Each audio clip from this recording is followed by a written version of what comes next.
Hey, here we are. Here we are. All right. Put on the here we are. mask. Put on the mask. The mask. We are live with Put our masks buddy on. Simon. Yeah. Well, we got to act like badasses. We're gonna have fun tonight. All right. Yeah. Welcome to Sketchbook Live. It is January. Well, we don't know. We could all go fucking wrong. It might. It most likely will, but that's okay. That's a good I thing. hope. All right. Hey, man. Good to see you. How you doing? I'm doing good. I'm doing as good as I was about 5 minutes ago when I talked to you. Yeah. Change. Were you working today? Having the day off or what? I don't know. Yeah. What did you do all day? Work on your bike? I don't know. I don't remember. I think I was laying on the sofa watching TV. Nice. There's a lot going on here. It's I'm doing a lot of conceptual kind of cover concepts. What I tend to do is let those pile up and then do all the designs in one day, and I can be ready, get inspired. So I tend to wait till things pile up, then I let loose. Yeah, a lot of artists do that. Yeah, that seems. I think we're lazy. We're just lazy. That's why. Oh yeah, or we're drawing shit we want to draw. Yeah, wait till the bills pile up and think, but it's not work. That time I'm going to pay the mortgage. That doesn't make you crazy, man. Sometimes when things pile up, I go a little crazy, but I'm able to deal with it so far. Well, you don't want to go too crazy, you got to fucking try and contain it, and in order to, draw pictures, or draw things, How does the process go with you guys? How do you? I mean, when you have when you go given a concept, a cover to do you usually go with a brief? Oh, and do you take that brief? No, I usually, I do mostly turtle covers, but they usually ask for like thumbnails, and that's kind of how it goes. I just do the thumbnails. Once they pick it, I just go away and do my work. Oh, okay. Do they make you show pencils and all that stuff? Do they make you show process? Yeah. I think that's a necessity, isn't it? I mean, I think at the end of the day, we're working for them. We're accommodating them. I mean, this is the business of what we do as commercial artists. We're artists, but I don't think we have to an extent we can kind of they want us to do use our imaginations, but we're constrained a great deal in a lot of respects. They don't they don't when they come to you know they're gonna get, because you got like such a powerful style. They don't just let you loose. Some of them must say, hey, go be you. Yeah. I guess these days they do. They just say, look, do as you will, as it were. I mean, a recent one, a couple of characters, and you just put them in the most dynamic form you can, really. I think, so that's the most exciting part. I think really is the design aspect, which is fun, But yeah. What do you do, John? Well, I do like some very extremely loose sketches, but I actually show them pencils and things like that. But my pencils don't represent the final at all, so that gets me in trouble sometimes. That's my problem too. But I try to twist it. Yeah. I probably shouldn't admit it, but on my assignments, I try to twist it into as much as my own thing as possible.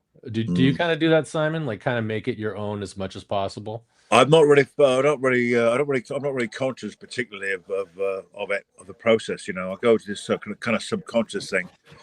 I let the instinct come out and let's get it rolling.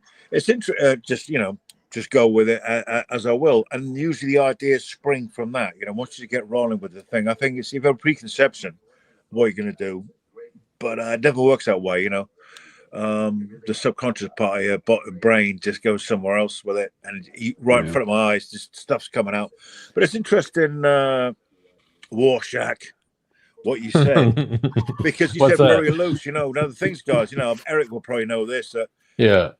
Some editors, some people who with an untrained eye will just take that literally. They'll literally think that's how you're going to fucking draw it.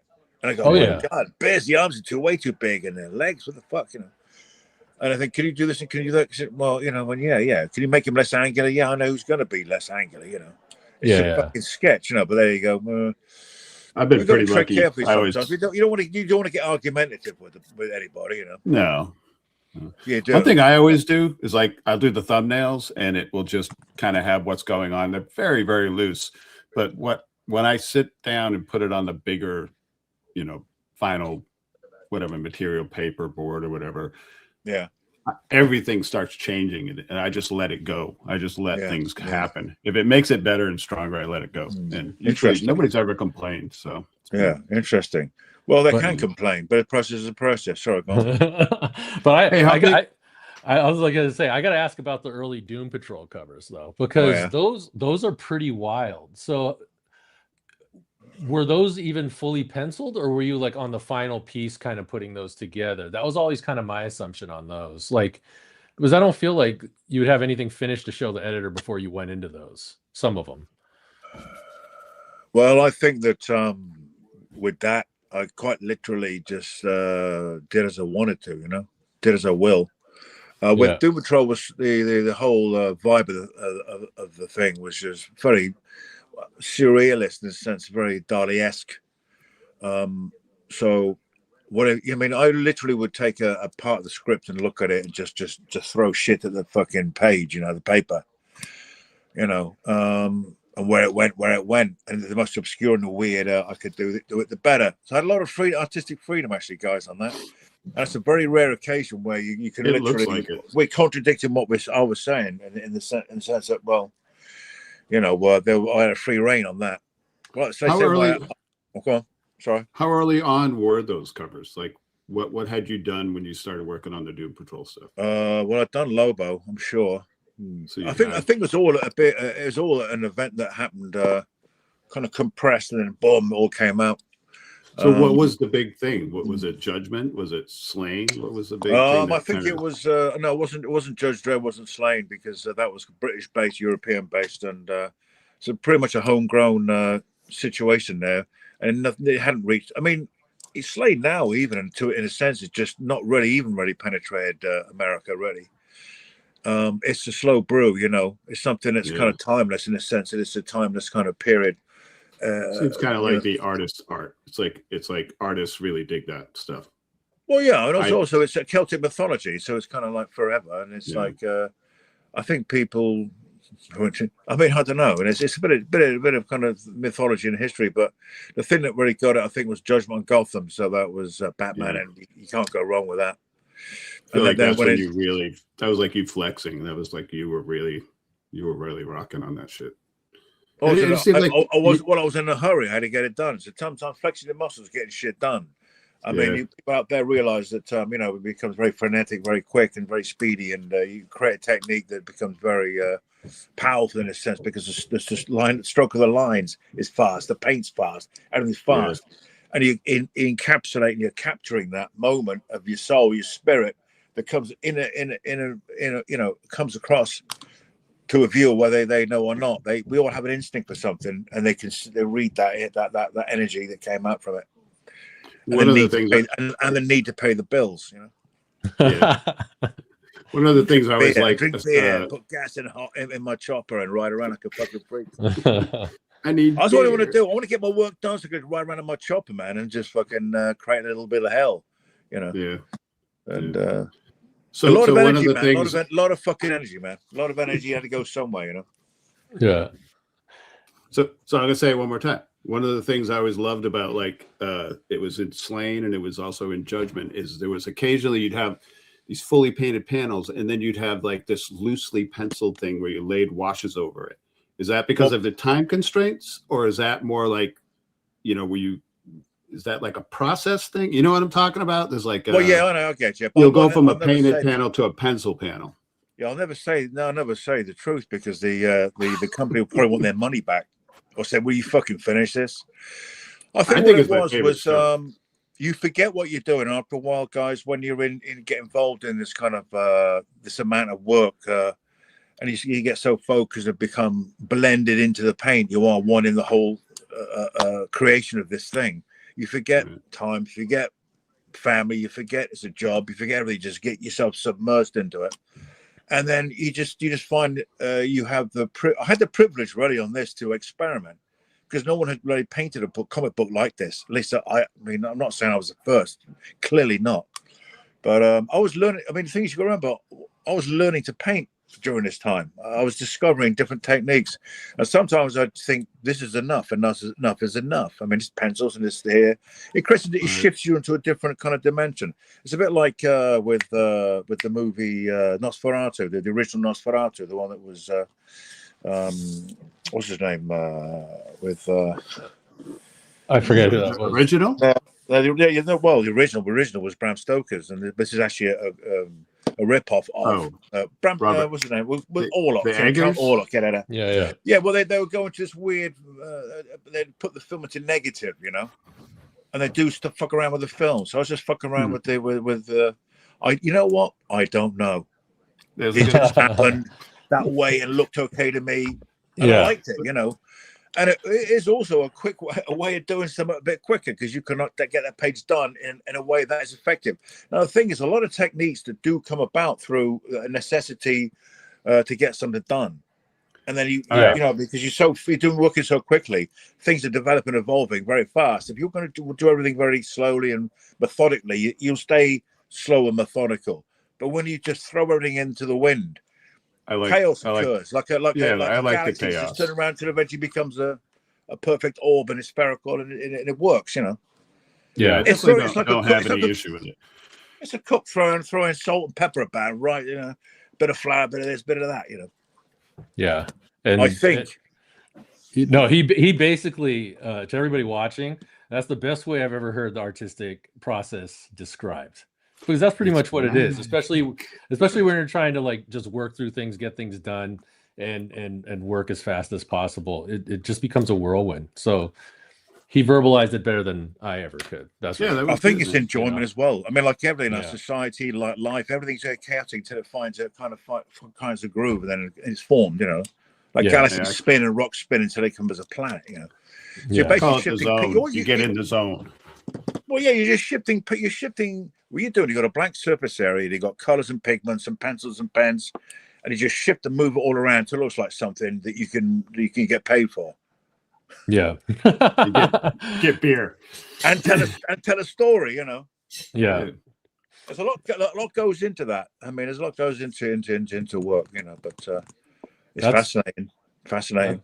And the work does it itself. It's all in tubes and everything else and Yeah, that's what it is. It is using me as a means to get to where it needs to go, and then look like something, Hey, where did when did you start using spray paint? Like, I remember we were working on Melting Pot. We'd go out in the garage and just kind of mist the pages with spray paint. But you had already been using it a bunch. I think the reason why I used it was I don't know why. No, I don't know why. It was primer, right? You were using primer, like car primer. Yeah, that's right. I was. Yeah, why did you tell me? Okay. I don't know why you started using it. There's some. Okay. Well, many times I find myself, and maybe others, they just say things for the sake of it, and just make up a reason why they think. And I don't know, but I would assume, looking from myself on the outside, that it just happen to be there, because I was heavily into motorcycles, still am, and we used to paint my tanks and spray the vehicles, and I had the hat can hanging around. I think I had a black and white piece, and I just put some spray paint over it. Don't know why. And then I got some white paint and started picking up the highlights. Right. And what I'd done, I'd reinvented in my world, like a Rembrandt kind of Da Vinci, the old Renaissance style of use of painting. Just having a pen and ink, or a pencil work, or what have you, or anything else, just done in tones of brown, and then and layers and thicker layers, and then you build the paint up from there, as opposed to watercolor, where you put the color directly on there, and keep heavier shadowed areas, or more condensed, saturated colored areas left behind by the water, the density of the paint. So it's more like sculptural kind of effect you get. But the thing is, spray paint, which is a quicker way of putting down brown, a wash of brown umber or brown oxide, but it's very effective. It was effective, It was a great surface to paint on. Like, after you put that down, it was a really good surface to work on too. Eric, spot on, bang on. Right. It's just a lovely surface, and then you can apply spray paint back on again. Right, I remember. And I think you've got a very old school style, but combined with this kind of modern sensibility. You know, there's kind of a using kind of a graffiti, kind of like a trashy, kind of like suburban kind of. You know, I'm just not a wordsmith, man, as you can tell. No, you're doing I'm great. an artist, but it's funny because it takes me ages to explain something because I don't fucking know. It's very hard to explain something that comes naturally to you. You know, just this is what I do. You know. So you do a lot of the time, guys. This is like and I've been self-analyzing. I'm analyzing myself. You know, trying to search as to reasons why. You know, right. But if you're working on a piece, because you are trying all these different things out, you say like, "Oh, I just grabbed some spray paint that was there." When you mess up, what do? Do you start over, or do you just twist? No such thing. No such thing. No such thing. No such thing. Mess ups, huh? It's never fucking chaos. It's a chaos, and it's the thing is it's inevitability. If you go into chaos, then you expect that. What are you going to do if something happens that doesn't quite go? Is it how you want it to go, or is it the way it's going to be? The paint's steering you into a direction and taking you somewhere. It's a matter of controlling it. It's like having wild horses. You know, you've got all these stands running. You don't want to go through that corral. You want that gap. It's like Sterling Moss said that he stopped driving. He stopped racing cars. When what he used to do, he used to go through a gap like this much, each side of each tire, at like 200 miles an hour, on practicing. And one day he thought about it, and he considered it, and he never raced again because he realized he'd lost. Once he realized what he was doing. He was looking at it. I always say to people, don't look at it, otherwise you lose it. You lose it. So if you play the drums, you start thinking about what you're doing. It kind of, in a way, you think about it, but if you think about it like, why am I doing this? You just fuck up. I mean, I know you got to think about your timing and all this bit, and it's like a chaos and control. You let the amount of chaos go, you know, but you got to let it go. But sometimes you got a little focus maybe on what you're doing, you know. I think it's being called fearless. Be fearless, and don't fear the paint. Don't fear the machine. Don't fear, you know. Let the process go. Let the process go. Just let it. Yeah, it's, like you said, you're working in chaos anyway, so why not? Well, you have to, you know. So when people say, I can't paint. Well, because you're not trying to paint. Yeah, but I can't. Well, there you go. You can't. But imagine you carry on painting 10 years later, it'd be pretty good, wouldn't you? Like, I can't play the guitar. Well, no, I can't. But if I said as some person, you know, 10 years later, did you play the guitar? No, because I couldn't. Oh, you still can't then. But I bet after 10 years, you would have been pretty good, though, wouldn't you? It is fearlessness, but it's also a necessity because it's my job. So I have to get it fucking done. I can't. I got to go out there and into the forest and go hunting, and I got to bring someone back to the fucking table, you know. I always tell young artists that, you know, you got to get a sketchbook and you got to just make a lot of mistakes in that sketchbook, because nobody puts a pen to paper and just starts doing masterpieces. You got to make a lot of shitty stuff before you can. I always made masterpieces. Oh, well, here's a good question. That's the attitude right there. So it's a good question, really? Yeah, I think so. Yeah. What was your first? You got to believe in your own work. You know what I mean? True. Oh, definitely. So you're young Bisley, young Simon. What got you to be an artist? Like, what did you see? What did you like? Did you find comics? Did you find paintings in a museum? Like, what got you down the path? You talking about professionally or just generally? No, just to be, you know, everybody, like for me, I always bring up, like, I found the Frazetta books, and the Frazetta books made me want to, like, it just kind of opened my mind. Like, what were you into? Comics? Were you into rock and roll? I think that's a good way of putting it, Eric. It opened your mind. When you're young, you're still, I mean, when you kind of walking around on your legs, you don't know anything about anything. You don't even know why you're existing. You don't even consider existence. You don't consider anything really. Until one day you see something and you go, oh my God, look at that. And then you start to absorb these things that just really affect you, you know. And then that's where inspiration comes, and a kind of a sense of purpose. And then you have an awakening, and you'll wake up and you see like a Frazetta, you see something, you know, you see fucking Spider-Man. I mean, to a kid, not seeing anything, seeing this fucking guy in a spider in a suit, it looks amazing, doesn't it? I mean, what the fuck is this? You know what I mean? And, you know, so my awakening was just my first breath I ever took. I think I was immediately, straight away was creative. I remember when I was at school, hey, the Wi-Fi's working, wasn't it? When I was a kid at school, I was very, very young. I just remember being surrounded by the parents, and the parents looking at my work, you know. And the first thing I did that people looked at was as a medieval knight made from milk bottle tops, you know, and this kind of shit. So I was straight into that already. But I was just drawing and drawing and drawing. I just kept drawing. I was always just drawing. That's what I love to do, you know. And then later on, I just everything appeals to me. Everything I look at, I enjoy looking at. You know, I like color, texture, things, everything. You know, I always find I mean, it's interesting when people say what paintings don't like. What's a bad painting? I say I never know. There's no painting is a bad painting. It's color, texture, and everything to me. You know, just its existence, its very existence. You know, I mean, you know, there's juvenile art and there's art that I use the word retard. You step back and you take it's like say you can only play something badly if you know how to play it. You know what I mean? That sort of thing. But if it's badly played, it's badly played. But is it? You know what I mean? I mean, the thing is, what's a great painting? I mean, you get a child's painting or a painting done by a chimpanzee or me. Right. I look at it for its own worth. You got to remember, anything you look at, it stands alone. It stands on its own. And there's no, forget the history, forget the person who did it, or the age, doesn't matter. What species of fucking animal or species of creature did it. Just look at it for its own value, you know. I mean, look at Charles' drawing. You think, look at that beautiful stroke, that color, it's beautiful, you know. Right. Do you go to museums? What? Do you go to museums to look at art?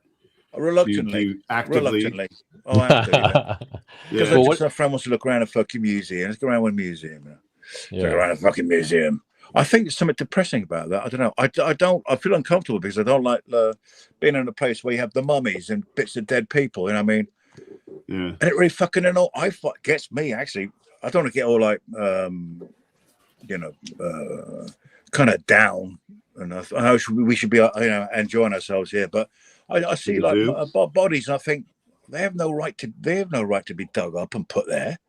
Yeah. It doesn't make no sense to me. You know, I just think I don't like it so much. You know, I think I have no right to go dig a body up that's been there. The people. At what point at what point does someone say, "Well, I'm going to dig that up, and I'm going to look at it and poke that person around who was loved and laid there, down there, and buried and respected"? You know, and then you go, "This total disrespect."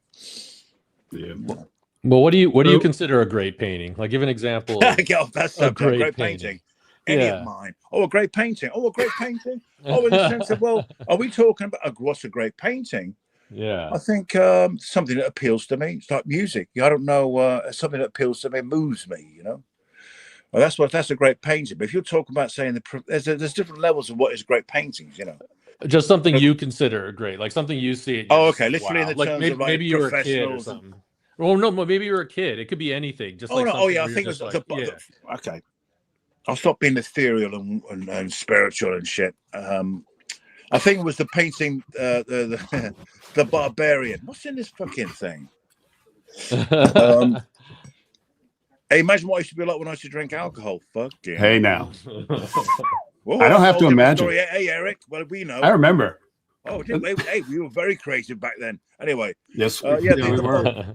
The Barbarian, Frazetta's the Barbarian. Yeah. Yeah. I agree. For me, that kicked me in the fucking head because I was looking at Conan Marvel's Conan Barbarian by John Buscema, the brilliant John Buscema, and the brilliant Barry Windsor Smith. But when I saw actually Boris Vallejo's Savage Sword of Conan #1 kicked me in the head. This is all fully painted. Did he do? He did the #1 issue, huh? I don't remember that. Go fuck me. Yeah, it was Arnold Schwarzenegger. It was an Arnold Schwarzenegger pose, wasn't it? It was definitely Arnold, wasn't it? Yeah. Huh. Yeah. But that destroyed me, man. I saw that, couldn't believe my eyes. Oh, and of course, then I discovered Frazetta. But also, I also discovered Gustav Klimt and Dore and Salvador Dali and all these people, you know. Yeah. Dali never did it for me, but I don't know. Who didn't? Dali. I never really got into Dali. I don't know why. Maybe it's just too surreal. Maybe I needed something more grounded. I don't know. I wonder if that's the case. Yeah, maybe it's maybe he needed to be more grounded. Because art is finding yourself. It is finding yourself, you know. It is exposing your soul to an extent.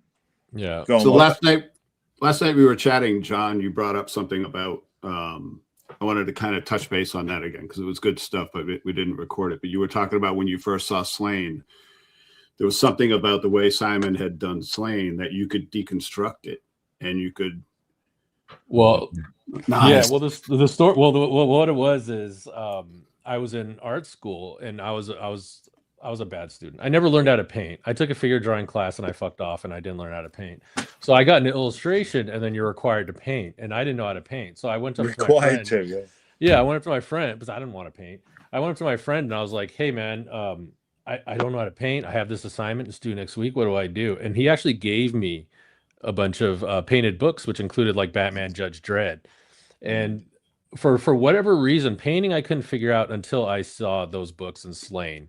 There's something about it where I was finally able to figure out, like, in a very crude way, just like, oh, put in this really dark, put in this light. I saw some of the drawings they did washes over for whatever reason, it finally made sense at that point. You know what I mean? And I don't know why. I don't know why that was, but that's how I was able to get through that first assignment. It wasn't a good painting. But do you have any thoughts about that, Simon, about like kind of your process? Like, it's just all kind of out there, right? I think that I laid down what was essentially an art book on how to paint, you know, a paint in a more progressive style as opposed to just, you know, washing colors over things, you know, how to build color and use textures. And yeah, you saw, like Eric was talking about going back about the pencils and a bit of spray paint on it. That showed you the process, and then you see where I build more paint onto the image, you know, or leave bits out, and it was all there to be seen, you know. You can see the spray paint, the pellet pencils, how I apply thicker paint of specific areas, and how I highlight things, you know. So it was, and there's also me learning to paint. You can see through the entire book how I was trying different techniques, trying different things, and it came up well. I mean, it's amazing that what amazes me just how shit some of it is, but amazes me just how incredible it is. I think, fuck, did I do that? Did I do that? Amazes me. Was that your first painted book? First painted comic pages? There was, yeah. Believe it or not, virtually within that was a year. I didn't paint, and that was kind of it. So you look at the very first page, that's the first. That was probably what, 90, 89? Well, 90? And then I did do ABC Warrior, so I did some covers on that, and so that did use, but not this technique where I was using it was it's hard to think about that far fucking back. Yeah, I know. So what how did you like cut your teeth? What were you doing? Were you doing like you say, ABC Warrior? Were you doing black and white? Teeth. Yeah. Been like, chewing bricks, like, you know. Did you do a bunch of black and white comic stuff in the UK? Because I've never seen a lot of your early stuff. Yeah. I mean, you had to. Well, okay. ABC Warriors with 2000 AD. That was black and white. That's the first thing I did. That was all black and white, pen and ink. That was your first. And I was just fucking. Huh? What? First publishing? First publishing, yeah. But 2000 AD, ABC Warriors, Bisley. Check it out. And that was very scratchy because it was done with pens, you know, 0.5 pen. But a lot of people traditionally were using, paintbrush, pen, you know, ink and brush, you know, so it had a nice soft look to it. And like Brian Boland, fuck me, look at that. Right. There was Dave Gibbons as well. Dave Gibbons, he was. I like this style actually. I really like this. He was quite an inspiration actually for Joe Pineapples, which is a popular character in the ABC Warriors. And I saw this. That was amazing when I used to see Dave Gibbons and Brian Boland. Right. Kevin Nolan, Kevin O'Neill, and, Mike McMahon, and Glenn Fabry. You think, are you fucking kidding me?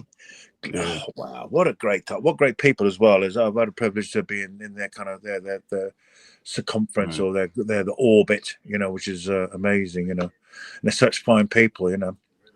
I learned a lot from them about, you know. Huh? The Kevin O'Neill's Warlock stuff, like I remember seeing that, and it was unlike anything I'd ever seen. That stuff was just outside. You know what I'm saying? He's so inventive, Eric, wasn't he? So inventive. Right. His brain, man. Yeah. God. Even the shapes, like the character shapes, and Warlock might have existed before that. I don't know a lot about that early 2000 AD stuff. I never came across it when I was younger. and haven't really sought it out now. I'm sure there's collections, but I would highly recommend. sorry, go. Yeah. No, go ahead. You can buy if you buy. Go and buy.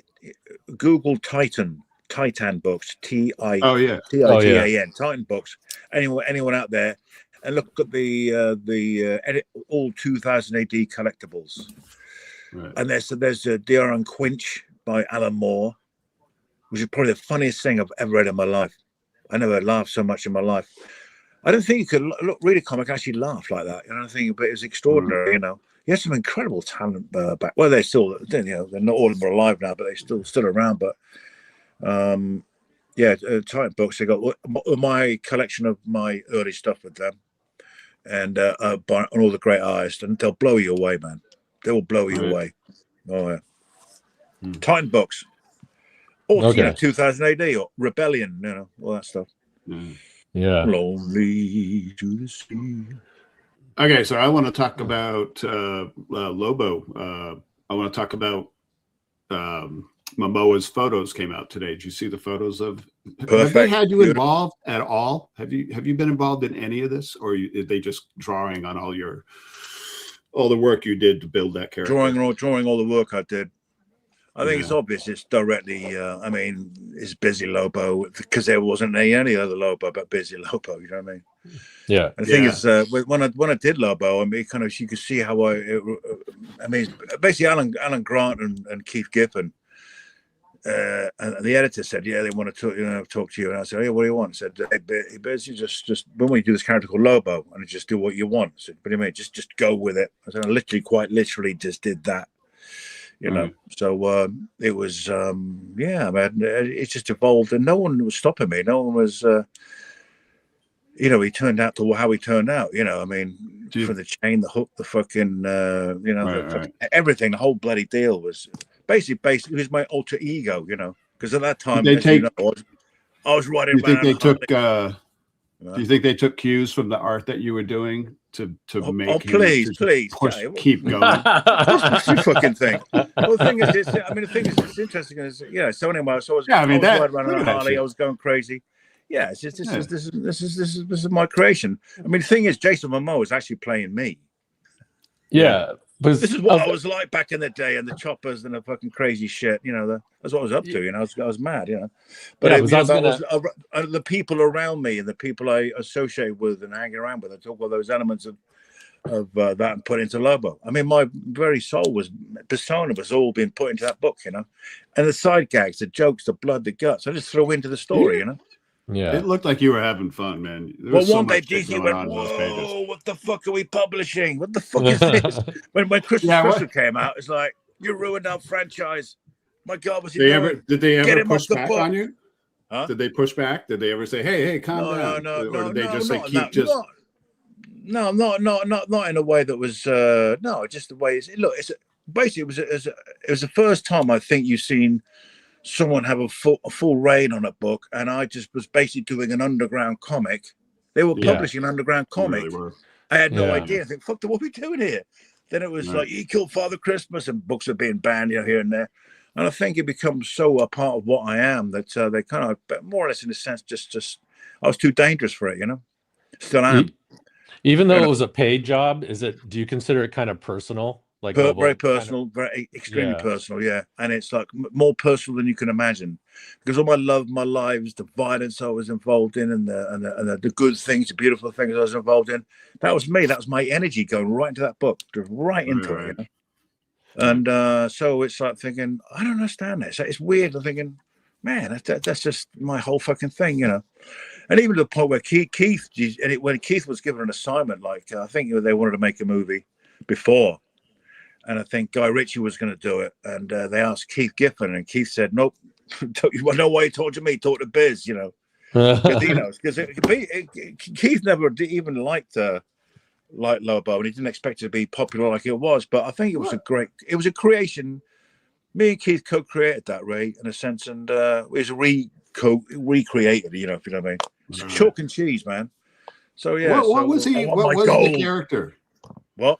So what was the character before? Well, like when they sent you the script, did they send you any images at all? Like did they say, "Oh, this is the character. He's got a costume." It was like a pencil neck dude. It was just like a regular dude with a bit of makeup and spiky hair and you fingerless gloves and leather jacket with a guy with attitude. And I just turned it. I just turned it around. Yeah. And it is what it is now. Yeah. I hadn't seen the trailer. So hey, look, Frank, look. I'll tell you one thing right now, right? I don't think it'd be a movie if I hadn't recreated Lobo as he is. You wouldn't be. Jason Momoa actually looked for me at a show. I was at that show. Wanted to meet me. Wanted to meet me and hang out. Hey, he's a great guy. Fantastic. Was that Boston? Remember we were. I might have been. It was when Triple G was fighting Canelo Alvarez. The first fight or the second fight, one of the fights. So he wanted to meet me and hang out and have a chat, And he was a real gentleman. And instantly, you could see he was Lobo, man.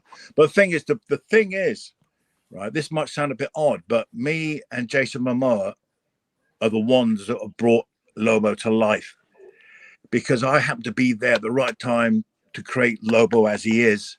And Jason Momoa was born just to play that part. So, and I think from what I'm getting from what I'm thinking about, like the way I see it, I think it's Jason Momoa who's not, what would I say, love of the character, but yeah, the love of the character and wanted to play the character so bad that drove him hammered him into the fucking movie screen, because he wanted that part really badly, So I wanted it badly, but because he would have fed off something he was looking at. And that's probably my energy, the way. But look, he's a biker. He's, he's a crazy motherfucker in a positive way, if you know what I mean. So he's perfect. Made for it. He's perfect. Hey, listen, you're not going to get anyone more perfect than that, unless I played him. Right. Hey, you should at least get a cameo. Put me on the gasoline. Yeah, you should at least get a cameo, man. Right? Oh yeah, that'd be fucking funny. What? Lobo's dad. Yeah. Yeah. Oh no, good luck to it. That's good. Hey, I'm all up. I'm all for it, because now if anyone's going to criticize it or criticizing Jason Momoa, I'm going to get fucking annoyed because I'm very much attached to this thing, So go Jason. Good man. So I want to say we have an email, sketchbookLivestream@gmail.com. If you have any questions for Simon, Eli, we'll look at them and throw them out there if you have any questions. Okay, so what else? Yeah, that and that's what he thinks of your questions. That's your answer to any question you're going to get Simon tonight. Hey, that's how. That's me. Yeah. So what else now? Oh, you frozen? There you are. I'm frozen. No, you're all right, man. There you go. Now he's frozen. I'm going to ask you about a book I've always been curious about. Is your Bible book, The Work in Progress? Good. I'm going to draw. Yeah. I'm going to switch over to draw mode. Okay. Simon, you going to draw? No, in a minute. At some point, yeah. Okay. Good. The Bible. Cool. Well, I wanted to ask you about your Bible book, man. What was the inspiration for that? Because that was a very different and unique take on that kind of subject matter. Yeah, it was, wasn't it? Did you ever finish it? Very weird questions. Well, the second question is like, well, you never finish anything, do you? It's endless. A different to interpret. I could spend the rest of my life trying to get the perfect crucifixion image, or anything else, the parting of the sea. I think for me it was a discipline. It's a discipline because all the greats, Da Vinci, Leonardo, and Caravaggio, and all. It's a great subject matter because there's so much subject there, to do, and so I mean. I did, and then it's only the beginning of something, but then you get steered off, and it's really they were just ideas of to get to arrive at a final piece, a bigger painting. What was it done for? Was it done for is it like a private project? Is it a personal project? It's done for the glory. the glory and the chaos. Yeah, just wanted to be great. I want to say, And beer. look how good I can draw. You know, I enjoy doing that, man. I wanted to show off as well, you know. Okay. I want to show all the masters You how it's should. done. Yeah. Fuck, I'm so magnificent. It's ridiculous. Did it ever come out? Oh, it did with the Bible book. Yeah. What? I'm going to admit right here and right now that I've never seen it. So don't hate me, man. Oh, don't worry about it. Well, you'll see it eventually. Yeah, it was. So basically, it's just a series of drawing, sketches, ideas, concepts around the Bible. Right. And no, it's interesting because I don't know if it was an insult or not. It's quite funny, this, right? Are you religious? Is it? No, wait. Let me get this bit, if you don't mind. So okay. Just wait a second. This is a whole different fucking thing. You know, is a Bill Sienkiewicz looked at it, looked at the cover, to paint the cover I did, and I thought it looked magnificent. Anyway, it was a finished piece, and Bill Sienkiewicz looked at it and goes, "Is that a work in progress? Now, is that an insult? Like, what do you mean? Is it not? I mean, is it not finished? Or, you know what I mean? Anyway, of all people, you know." Yeah. Oh, yeah. It's really funny. So I love Bill to bits, and I think he's one of the greatest artists in the world. I mean, he absolutely is. Yeah. Oh, Bill, right? You're great. You're great, Bill. Bill, you're great. Nah, bitch, you're great. No, you're great. No, you can paint right now. You can paint Bell Man. You know, it's all this bullshit. You know. Well, I think we both know we're great, but no, it's pardon? Are you great? I think you're great, man. Oh, I could be greater. Be honest. Yeah, I'm good. I'm great. Yeah, see? Remember, you're supposed to believe in yourself, man. Right? Hey, it's the first true thing I've said, isn't it? I'm such an egotistical bastard, but you have to be. Like I said, you got to believe in your work, you know. I mean, to me, I'm great because I'm enjoying my own work. So, you know, I can be fucking terrible at times. Well, what do you think about the fact that I hate all my work? What do you think of something like that? I don't know. It's your fucking problem. Poor bastard. Sort yourself out. So, what's a piece that you hate of yours? Is there a hated? I think pieces. I think the piece I hate is a piece that I had to rush and I could have spent longer on. There's never enough time sometimes, you know. Right. I hate doing things I don't want to fucking do. And I think that's just so dumb, so fucking dumb. Oh, can you change this and change that? Can you put that? I think, it's just bullshit. But you know, listen, it's a job. Just do it, get it done. And if you're a job for something, you know, you got to, like I said to people, we got to, you know. It's a job, but what? I would say it's a job, but, you know, great things can come from it. You know, it's like sometimes drawing for yourself every single day. Yeah, money in the bank. Need to be pushed a little bit. This is a good ring. Look at this one, like a death ring. Look at this, that's my 50th birthday ring. That is. It's pretty cool. Nice. It's like a zombie dead ring. I like that one. You know, you get these skulls with like the Punisher or some kind of with a badass face. But it's just like a dead fucking. This is a skull of death, isn't it? I love that one. I got a question. Right? Yeah, go on. Did you get? Yeah, what? Oh, hey. When I do that, you carry on.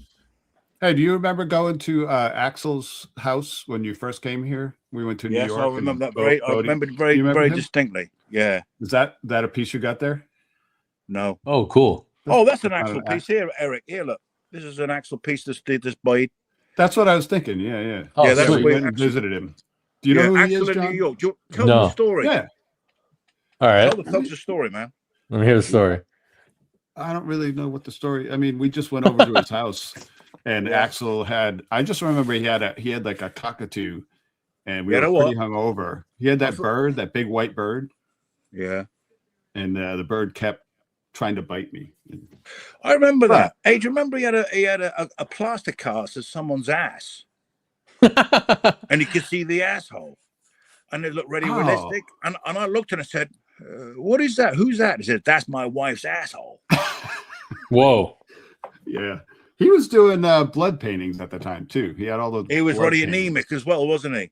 He was kind of he was crazy. All right, we got a question. He did paintings in his own blood, but he lived right in the center of New York City, and he lived about the third level up from the main street. And he was an extraordinary guy. He had a parrot. You know, he had a what did he have? A budgerigar. Was it budgerigar? What?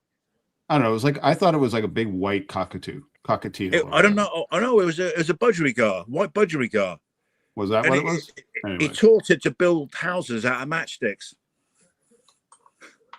I just remember they were very good houses, but there was an attempt, Huh. Okay. But Oh no, you throw a fucking matchstick, and the boy would get the matchstick and bring it back to him and put it in his mouth, and that sort of thing. Yeah. We went up for it. It was pretty good, man. It was good. There was good times. George Grimsby. Did you get the Motorhead vinyl record that used the art from Slain? And was Motorhead a big inspiration for Lobo with the essence of rock and roll and no remorse? They used Slain on a Motorhead vinyl? I didn't know they did that. No, tell my friend there that no, I haven't got it yet. I got no reply. I'm trying to get that edition. What it was, I don't know what show I was at, but he showed me this, which really surprised me. Where was it? It really surprised me that Motorhead had used in Germany had used an image of the Vank from Slain, the Horn God, and used it for an album cover. So Lemmy was looking at my shit. Sweet. Isn't that amazing that Lemmy was looking at my art, man? Did you meet Lemmy? You never met Lemmy? I did meet Lemmy. I met Lemmy in a strip club when I was very drunk, and I went staggering over and go, Lemmy, Lemmy stuff. Lemmy, That didn't work out. No, I took my back to it. I was drinking my beer, and he was gone. Did you listen to? You must have listened to Motorhead, man. I grew up on Motorhead. I mean, Motorhead was one of the things, one of the audible elements that was stuffed into my ears, and ignited me. So when you think about it, Frank Frazetta, Motorhead, motorcycles, choppers, Harley Davidsons, all these bad influences created here. Whenever I post anything, when I was posting for you for the show, I just immediately had to put Motorhead on it anyway. So I assumed you would. Motorhead were extraordinary, I mean, as I'm concerned, Motorhead didn't really exist once Fast Eddie had gone. To me, it was never going to be the same, Right. I think Motorhead was just Lemmy basically in the end. But extraordinary, man. What extraordinary! I mean, I can't believe, based around the notes, he could play he write so many different songs. You know what I mean? It's amazing. Oh, yeah. He was extraordinary. What an extraordinary man. He was truly I mean, of course, he was one of my influences for Lobo. Obviously, you could see that. A little bit of Lemmy. With the Iron Cross, and Lemmy's in there all over the place. So although I didn't really realize it, but it's also Lee Marvin from. Oh no shit! Yeah, the Wild One, the Lee Marvin. Look at Lee Marvin in the Wild One, the same attitude, that kind of thing, And that's I've met some I've met some crazy people on the motorcycle fraternity, real genuine articles, man, would scare Lobo, So there's a lot in there, Right. So what else is going on, man? What are you doing these days? Are you working on anything in particular? You got covers? You got what keeps you busy? Keeps you busy. Let me think. Yeah. I've got so much going on. I'll tell you what, Eric. Yeah, I think since I sobered up 3 years ago, I stopped drinking 3 years ago, and and I stopped smoking 10 years ago. So I'm kind of looking after myself physically. That's good, it's like an awakening, and so I'm finding I'm getting more work and doing more shows because Simon's now sober, Right. And so I got my act together because I realized that I was thinking when I go to a show, I was meeting friends. I thought to myself, you know what? I go to these shows and I'm fucking drunk all the time. I'm not making the most of I should have more respect for my friends and the people I love, because I'm just spending my time being a fucking dick. Right. And it was all very well, trying to create an image around myself and everything else, but it became destructive and in the sense of, I was just destroying myself. And then, I want to live on this planet. Eric, I've got so much to do. I've got so many things I want to do. I've got my Harley Davidson finished building. I've got paintings I want to do. So, basically I'm saving, I'm not destroying 8 hours of the day. I've saved that another 8 hours. Every day I'm living in 8 hours more, experiencing it, and I love life too much. I'm also really scared of dying. Really? I don't want to die, man. I got too much to fucking do. No, literally, I got too much to fucking do. I'll never get that paint all done if I just keep drinking. because I'm destroying my body. I mean, it's just so destructive. So I'm proud of being. So it's basically fear. It's not bravery. It's just sheer fear of death. I'm proud of you, dude. That's cool. I'm very happy for you. Thanks, man. Yeah, you know what? I appreciate that because because I used to love my drink. Oh my God, I love it. Yeah. I love what I used to do. I used to love drinking on the plane, and I'd land, and then I'd go to my hotel, and even before I check in, I'd sit at the bar and then get back, start drinking, and I love talking. See, the thing is, you know what about being an artist? There's so much you learn from people and things around you. And that's inspiring. Just existing, living and breathing and meeting people is just inspiring, So many people sit and suffer and suffer and suffer, and they keep drawing and trying to do the bit, and they just get more and more wound up and more coiled up. Go outside and take some oxygen, breathe, relax, meet people, go and look at this, go and look at that, And then when you come back to your drawing, you'll be better and refreshed, Because, everything you do, it comes to a pinpoint and it can't go through that hole anymore. So relax. That sounds bad, doesn't it? Like indigestion. You get clogged up. What? So have you found inspiration in going to shows then? Has that really kind of fire, put some fire in the engine to go paint more? Yeah, of course. I mean, it's oh no, I mean you just been more, I mean you just you're awake more, aren't you? Yeah. These are nice ones. I like these ones. Those are nice. Easy Rider, Ray-Bans, but it's 1960s style. They're a nice style, man. Good shape. Yeah. Fucking great. Those are nice, man. Yeah. Sorry. Well, yeah. So, well, no, because your brain's working properly, and you're working to its full capacity. So you're using more of the cupboards of your mind. I mean, if imagine your brain. Well, obviously, I'm really dumbing this down. I'm not a neurosurgeon, but you got your brain has got so many cupboards and avenues and corridors. Some are dark, you have to go down, and some are light. And you have different rooms of different styles, and you have drawers full of all different kind of interesting moments and trinkets of thoughts and remembrances. Of special times. Also, a cupboard chained up there where you open with bad shit in it. But if you drink, if your mind is clouded with alcohol, then you just it's all a muddle, and you can't focus, So it just means I think you become way more focused because you have to, because there's nothing else to do but be focused. It runs its course for sure. It runs its course, and I think your body says, this is not. The thing is, guys, I've seen friends of mine just drink, and they know they're doing themselves some damage. And I see them, I think they look an absolute fucking wreck. I'm thinking, my God, but they don't care. And someone said, I think on TV, said, would you want your family to have to deal with this? I went, what? I never thought that. Of course, if I'm lying in bed and dying because I'm a drunken fucking loser. Or or some people. Some people are so ill, literally they can't stop. So it's bad. It's a horrible thing, and I feel sorry for these people, of course, because it is that fucking bad. I was ever down that road, but I didn't want to get there, Right. So it takes some doing. So anyway, I don't want to get. Yeah. No, man. It's all good. What? Yeah. I said it's all good. I know it is. Right. I'm man. Let me find some more glasses. So I want to talk to you and find another question for you. Yeah. These are cool. Frazetta, you spend time with Frazetta? Did you go? Yeah, I did. Did you meet him? I met him. Yeah, I spent some time with him. I had lunch with him one day. How was that? And come on, man! It's Frank Frazetta. My knees were knocking. I was terrified. Yeah.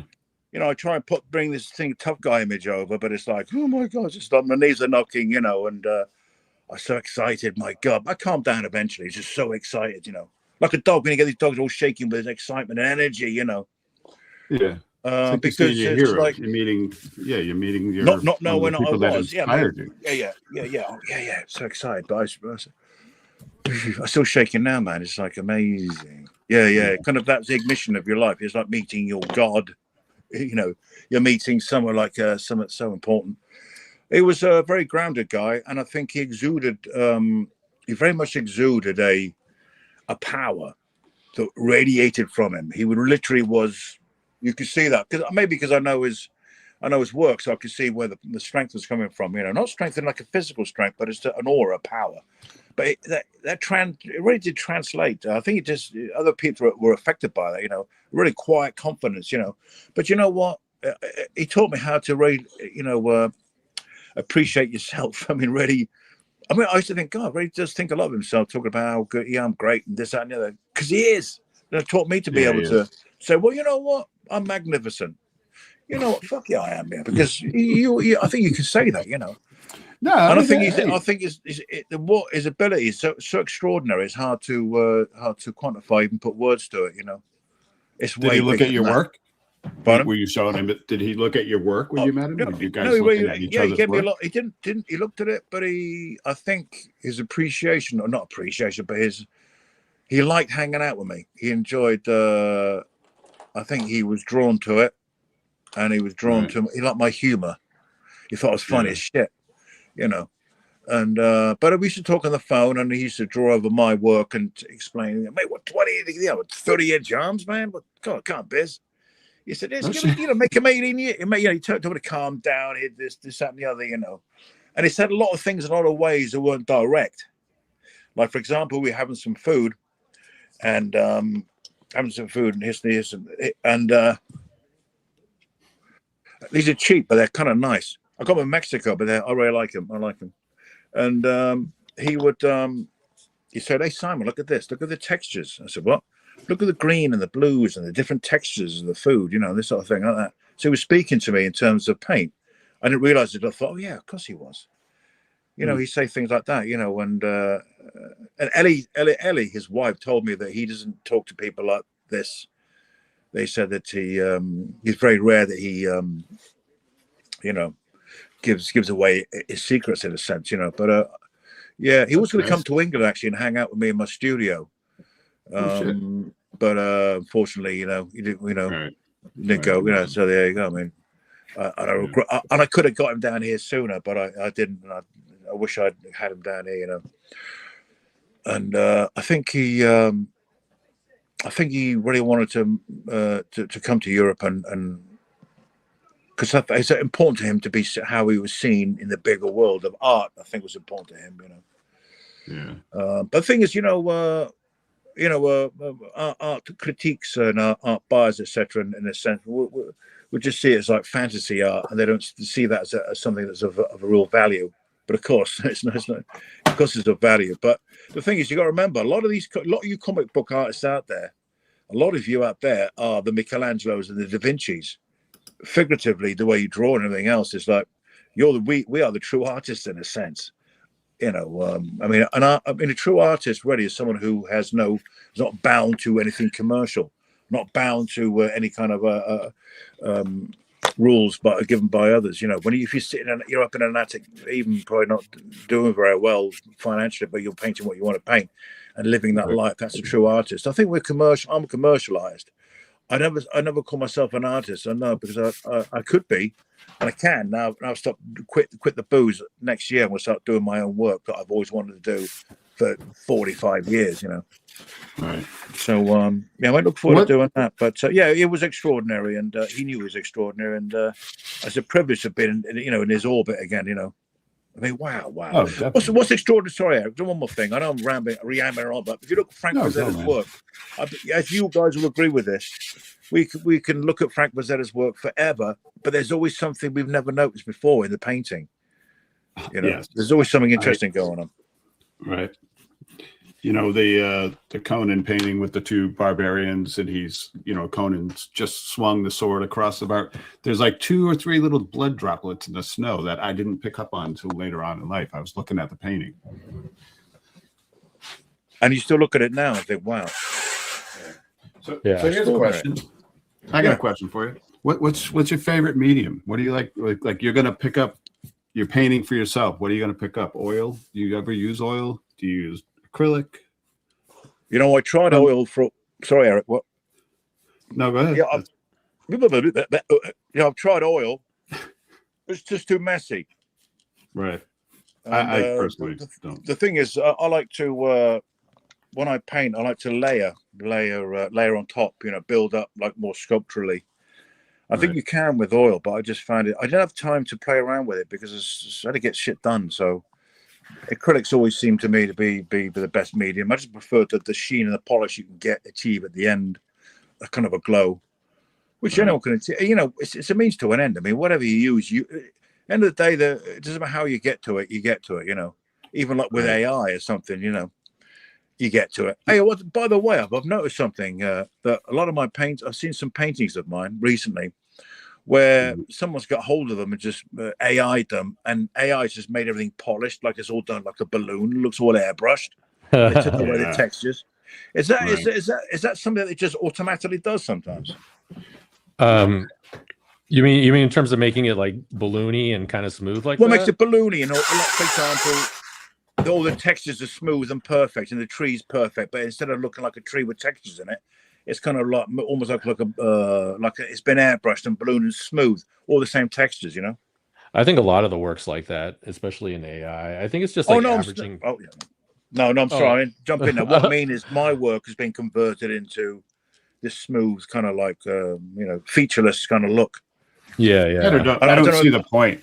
What's the point of doing that? I mean, your work's done. I don't know. Yeah, what I'm saying, Eric, I hate AI. I personally hate it. Yeah, but you think it's someone doing that to the work, or AI is doing it like on its own, just to say, I think this looks better? That's a weird thing. I really don't know. I don't know the process of AI, so I avoid it like the plague. So yeah, I think it's doing it on its own. I don't think it's that does on its own. That's weird. Yeah, dude. It's AI, dude. It's like AI. It's like AI thinks it knows better. Exactly. Is that a good maybe look? It's what people really like. Yeah. Oh, nice. That's good, man. Yeah. Why do you have so many sunglasses? Is it sunny where you were at? Not even sunny. What it is, it's I wear shades mostly all the time outside. What it is, if you look at my studio here, it's quite dimly lit. What I do is I focus the light on where I need it to be particularly. I don't like shadows cast on the surface area I'm working on. So when I like it like a womb state, so it's like a closed in area with specific light on where I need it. And that's how I like to work. And I don't want to go outside. I don't like the light in my eyes, I preserve my eyes. Well, my eyes are my tools, Plus I'm trying to look cool as well. We got questions. All right, let's go in order here when I got them. Nope. I think we'll wear these the rest of the time. All right. Ready? Yep. From Lino Azevedo. Simon has cited Frazetta, Corbin, Starlin, and Sienkiewicz as influences. Can he elaborate on why Sienkiewicz is an influence? Well, because I just like his work visually, it strikes me and excites me in all those ways, And I think as well, I can see. I think his technique is just so simple and so quick, but so effective. I saw Electro Assassin, which really struck me. I think we all know the reasons why. I mean, and Frazetta, of course, is a bit different. Again, he's quite frenetic and speedy, but more of a kind of a 3D kind of quality to it. I think it's that's interesting. Who's the guy? Who's that person? Sorry, Azevedo? It was Lino Azevedo. Oh, okay, yeah. Thanks for that question. I don't really know. It just appeals to me for reasons I don't know why. The reason why something stops you. The reason why something stops you in your tracks and you look at it. It could be. I always thought it was so different than anything that was out there. He was like pushing the envelope more than most other people at the time. So it was kind of like it made me stop and look at it. And I remember it was really polarizing. A lot of people hated it. You either hated it or you loved it, and I personally loved it. Do you know what I think? That's a perfect answer. Thank you. No, that's a good.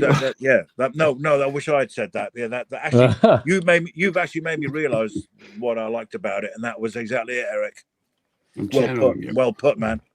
Well, I actually found it scary. I came across Daredevil. Was it Love and War when I was? Oh my god, 10 or 11 years old, and I literally thought the book was freaky and kind of scary. I didn't know what to make of it at the time. So that was my first impression.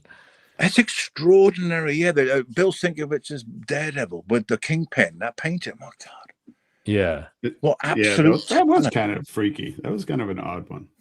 That's when he used he used like like a wallpaper pattern on all of the Kingpin's lapels or something, right? Well, that was very Gustav Klimt. Yeah. I know Bill likes Klimt. You look at Klimt, the patterns and the forms that he uses, you know. But I can't. It's just hey, anyone out there, look at Bill Sinkovich's work. Anything he does, anything Bill does. Have you seen his Batman? Fuck me. Oh yeah. Yeah, you know that one where he did it. It was black and white pen and ink, and I think it was a big coin in it. Something slammed. That's more. I think it's an anniversary piece. I think it was. Yeah. But Bill, you look at Bill. Hey, anyone go out there? If you like, just look at Bill Sinkovich's work. Look at it. Yeah. Right. It's magnificent. It's magnificent. It's such a joy to look at it, you know. And of course, Frank Frazetta's. How can you not like Frank Frazetta's work? And the thing is, how can you not like anything? It doesn't have to appeal to you, but you can't deny its genius, its brilliance, you know. I think it's important not to like. It's like almost like political views. I don't like. There's some politics I don't like, but I enjoy the individual's take on his politics and the way he's discussed things, and his philosophy is interesting. But I still like that listening to that person. But I don't have to, you know, like anything. You don't have to agree with it, but you can still appreciate his eloquence, you know, and his knowledge, etc. You know, and it's like with painting. You don't have to like someone's painting, but it's not rubbish. It's not crap. It's just doesn't appeal to you. But you have to accept that. Yeah, come on, it's not my style of music, but fuck, they're really good musicians, you know. Okay, I got a new question. Sylvian, we leave it. Is the time up? No, we're still here. I got more questions. Sylvian Leroy from the Simon Bisley fanboy. You recently shared a bass solo and a stunning Blitz manic mandrel drawing in your personal projects. So if time wasn't an issue, which personal thing would you love to explore more? Music on the bass, Blitz, or even painting your chopper? Or everything in one go. Everything in one go. You know what? I could pan my camera around here, and you got my Harley Davidson chopper in the middle of the studio. I got my bass amps and all piled up. I got my drawing board over there, you know, and I got a knife and a little bit of wood I whittle. No, I'm not ready, but and collect shades. So just a little everything, just keeping creative process is what you're talking about. It doesn't matter what it is. The thing is, I tell you what, I don't understand. Thanks for your answer, your question, Sylvain.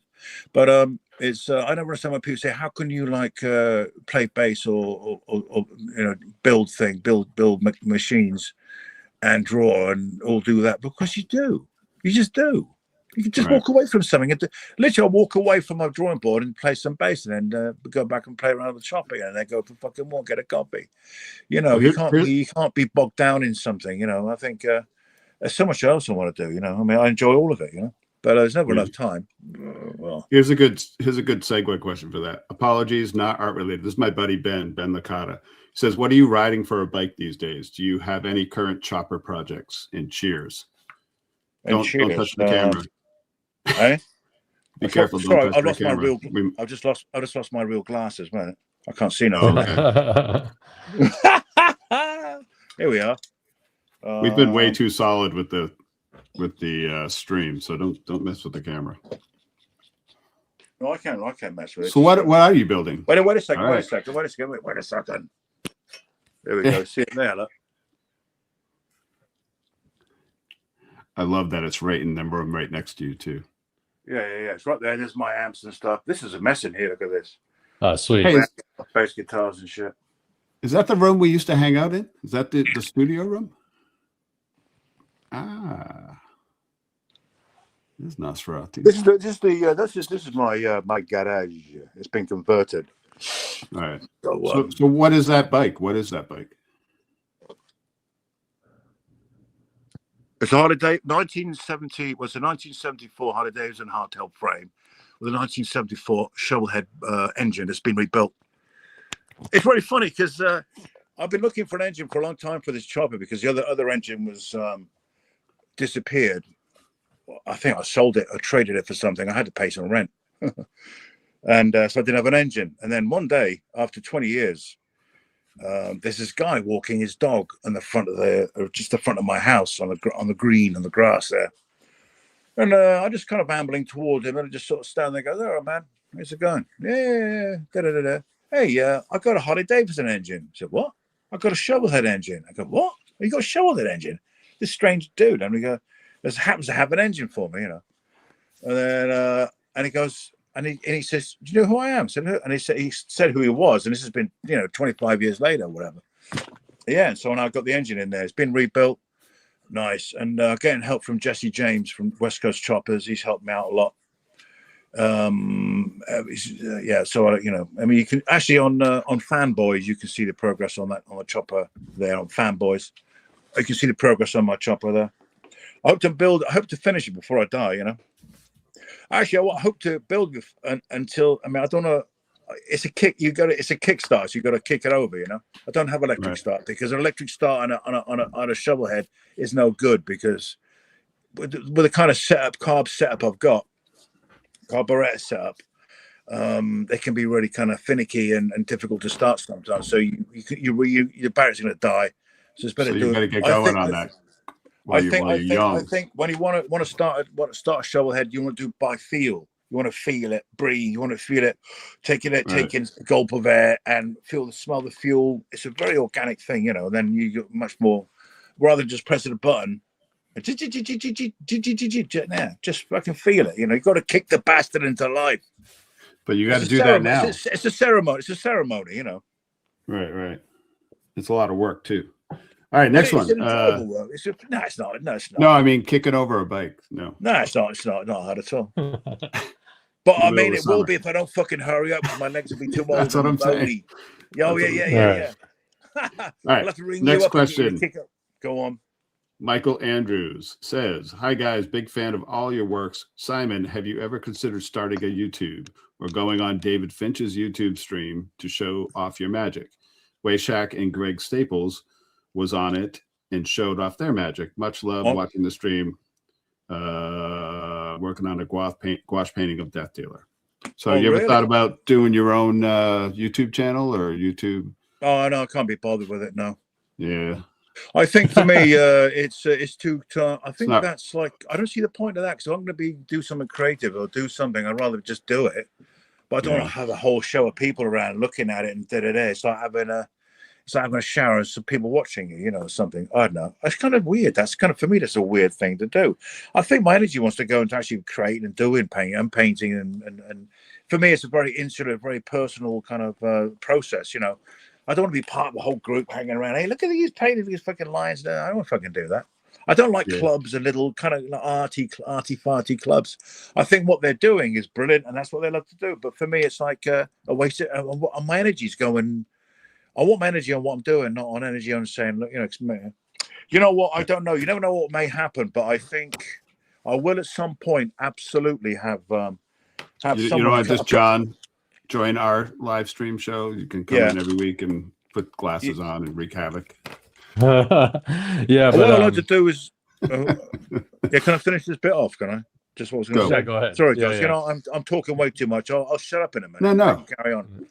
Is that I'm eventually going to get some professionals. The reason why I don't do this, because I do intend on doing it myself, but do a volume of work, I want to get someone out there who's a professional can film me and light it correctly and make some videos on my process of painting in all different styles and different ways and my different techniques, pencils, using color pencils, constructing a piece, drawing life, whatever, and just follow me around and just film the process of a painting, the way I do it. And I explain it and I show my materials, and it just basically, I owe it to everybody. I owe it to people who enjoy my work, and to the future of people, future individuals who would imagine we had this with Frazetta. Frazetta is in his studio and we saw him paint and how he does it. Oh, I know. Wow. So I owe it to people because when you die, but the way you can live on is through other people. So, people who have died, who I'm influenced by, are in me, and so they live through me, and then I pass myself on to others, and they'll take what I take. And but it'd be nice for people to I like the idea.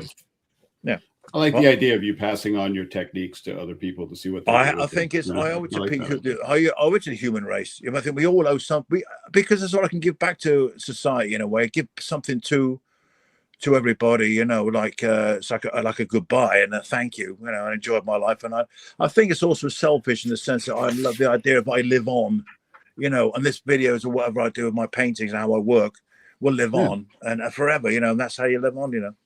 I think that's the reason why. It's sort of tragic, but it's true, you know.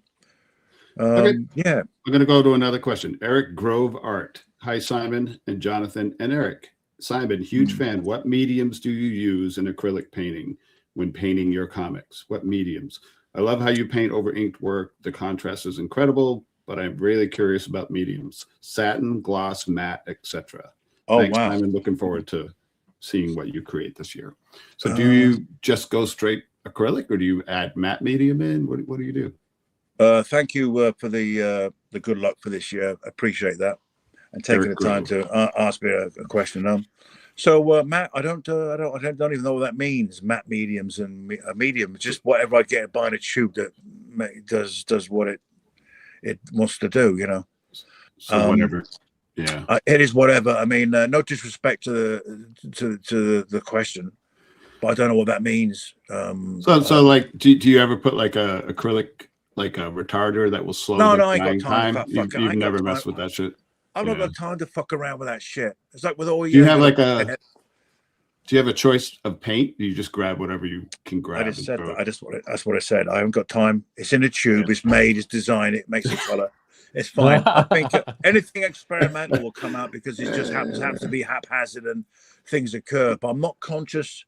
I think I'm not conscious of that's is that going to matte or this. I don't know. I don't. So I would say one thing. I would say one thing. The end of the day, I really have to answer this properly for this fellow. I think I fundamentally use acrylic paint. I use it watered down or thicker. And I'm not concerned with. I know what you mean about these. I've never tried it actually. Actually, no. I've been told about these where you can. It slows down the drying time. Down which is fine. But then why? I don't know why. Oh, maybe I know why. But the thing is, if I don't get it down, don't get it down. Why do I need to go slower? I don't think I need to get it done. Hey, I have my own natural rhythm and speed, and I don't think I want to stop. If I stop and add a retardant, I'm wasting my fucking time. What do you mean add a retardant? Just paint, use the paint, get it done. Right. You know. Yeah. But I mean, some people are more thoughtful about what they do, and I appreciate that. Maybe I should give it a go one day. I think the retardant might be good. The chemical that slows the drying of the paint would be very effective, say, on a sky. Now that would make a lot of sense because you know when you do a sky, anyone out there paints the fucking clouds, and once it dries, you can't manipulate it anymore. That's what it is. So with a retardant, we can just with a light brush. Yeah. So interesting, though. Interesting. I've tried the retarder. It wasn't in my experience. It wasn't too good because it makes the paint sticky. It doesn't like dry. It becomes sticky for a while. Kind of become buttery and oily. It's kind of like you're making them act like oils a little bit, but not going all the way. I don't know. I use it sometimes. Yeah. Well, I need it to dry quickly because I want to get on with it. You know. Right. My process is to lay on top. Yeah, and it shows. I mean, you get a lot of punch that way. Well, it would be like if you imagine you're making some steps. You want the first step to dry quickly, so you can put the next step on there. But I'm not going to wait around for it to, I don't know. Right. I never say die. You know. I'll give it a go. Yeah, I'll buy trying new things. Yeah, maybe I'll eat it. Rolling. Slow my brain down a bit. Yeah. Retard my brain. Hey, we got a question from a former guest, Mitch Cody, who you should check out Mitch Cody's work if you haven't. You'll dig it. He draws a lot of choppers and bikes and stuff. Oh yeah. Whatever happened to the '69 Camaro with the melting pot hood, and what medium did you use to paint it? How did you paint the Camaro hood? Actually, actually. Thank you for the question. Eric here was actually experienced. So there's a picture of us leaning against it. Hey, look at that. There's me. Oh, look at those fucking guns. Yeah. Talking about me or you? Oh, we're so happy. What's happened? Oh, what has happened to us? There's Lobo there. See, I was drawing Lobo then, you see. Now imagine me on the chopper going crazy everywhere. This is what I was drawing. There's Lobo right away. The Camaro was done with cans of spray paint, just masked off with sellotape and just paper and masked off. And what I did first of all, actually, I had the whole shape of the character I was going to paint, and I put primer on top of it. I just etched the what do you call it when you key? I keyed the hood where I was going to paint, then put some spray paint on that, and then painted it like I would on paper. Just paint like I would paint on a piece of a board or paper. I applied the same technique, and then what I did, I used some spray paint as well here and there. And then I lacquered it with some fucking car lacquer, and that was it. But now the guy who bought the car, well, the guy who won the car, he actually couldn't afford to run it, so he sold it, and the guy who bought it to thought the artwork sucked. And I think I heard that. Yeah. I mean, I kind of painted over it, right? He painted over. Yeah, you put it. Yeah. Hey, it doesn't matter. It is what it is. Yeah, I guess, but still. Oh yeah, I know. It's kind of be nice to. Don't know. The thing is, it would have devalued the car. I mean, in a sense, if he wants it was a classic, and if you got some fucking painting all over it from some fucking hack, think, well, Did we go for a ride? Did we go for a ride in the car? I feel like we went for a ride. We took the guy who won the car was given the car, and we had everyone announced there was going to be a winner, and we're all going to meet on a certain street, and no one turned up.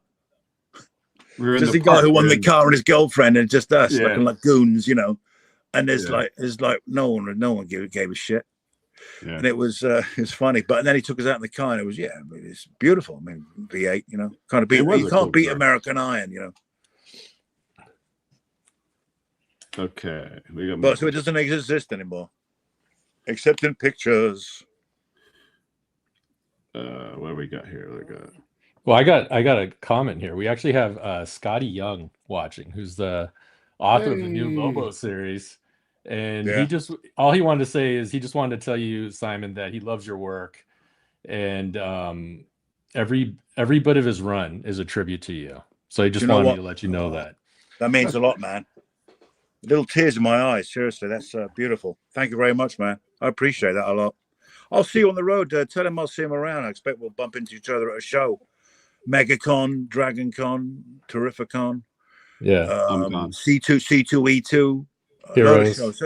Thanks for the message, brother. We'll see you around the circuit, man. We'll have a coffee. He's a huge fan. Like we were really geeking out about your work, man. Oh, that's very sweet of you, man. It's like really meaningful to us. You know what I mean? So it was a big deal. Well, to get the current eyes to show me a bit of the nod is see what I mean? We've done what we've done, but people still appreciate, and that I live on through him, and he's going to carry on. It's just fucking great. That's awesome, man. That is very cool. Thanks for tuning in, Scotty. Appreciate that. Yeah, thanks, Scotty. All right, so Norm Quiros. Follow Scott. What? What? I don't know what I'm saying. No. Yeah, it's okay. These shades are just I don't know what's going on. Go on. Norm wants to know, just wondering if you have a go-to song, music, album, or silence when you need to get excited to work on something and you're not feeling it. Shout out to Wayshack. There's no such. Go on. Sorry. Yeah. Band. You got a band? No, I mean, but there's no such thing as like. No, I don't have music to cheer me up. No. Wait a minute. Let me answer this.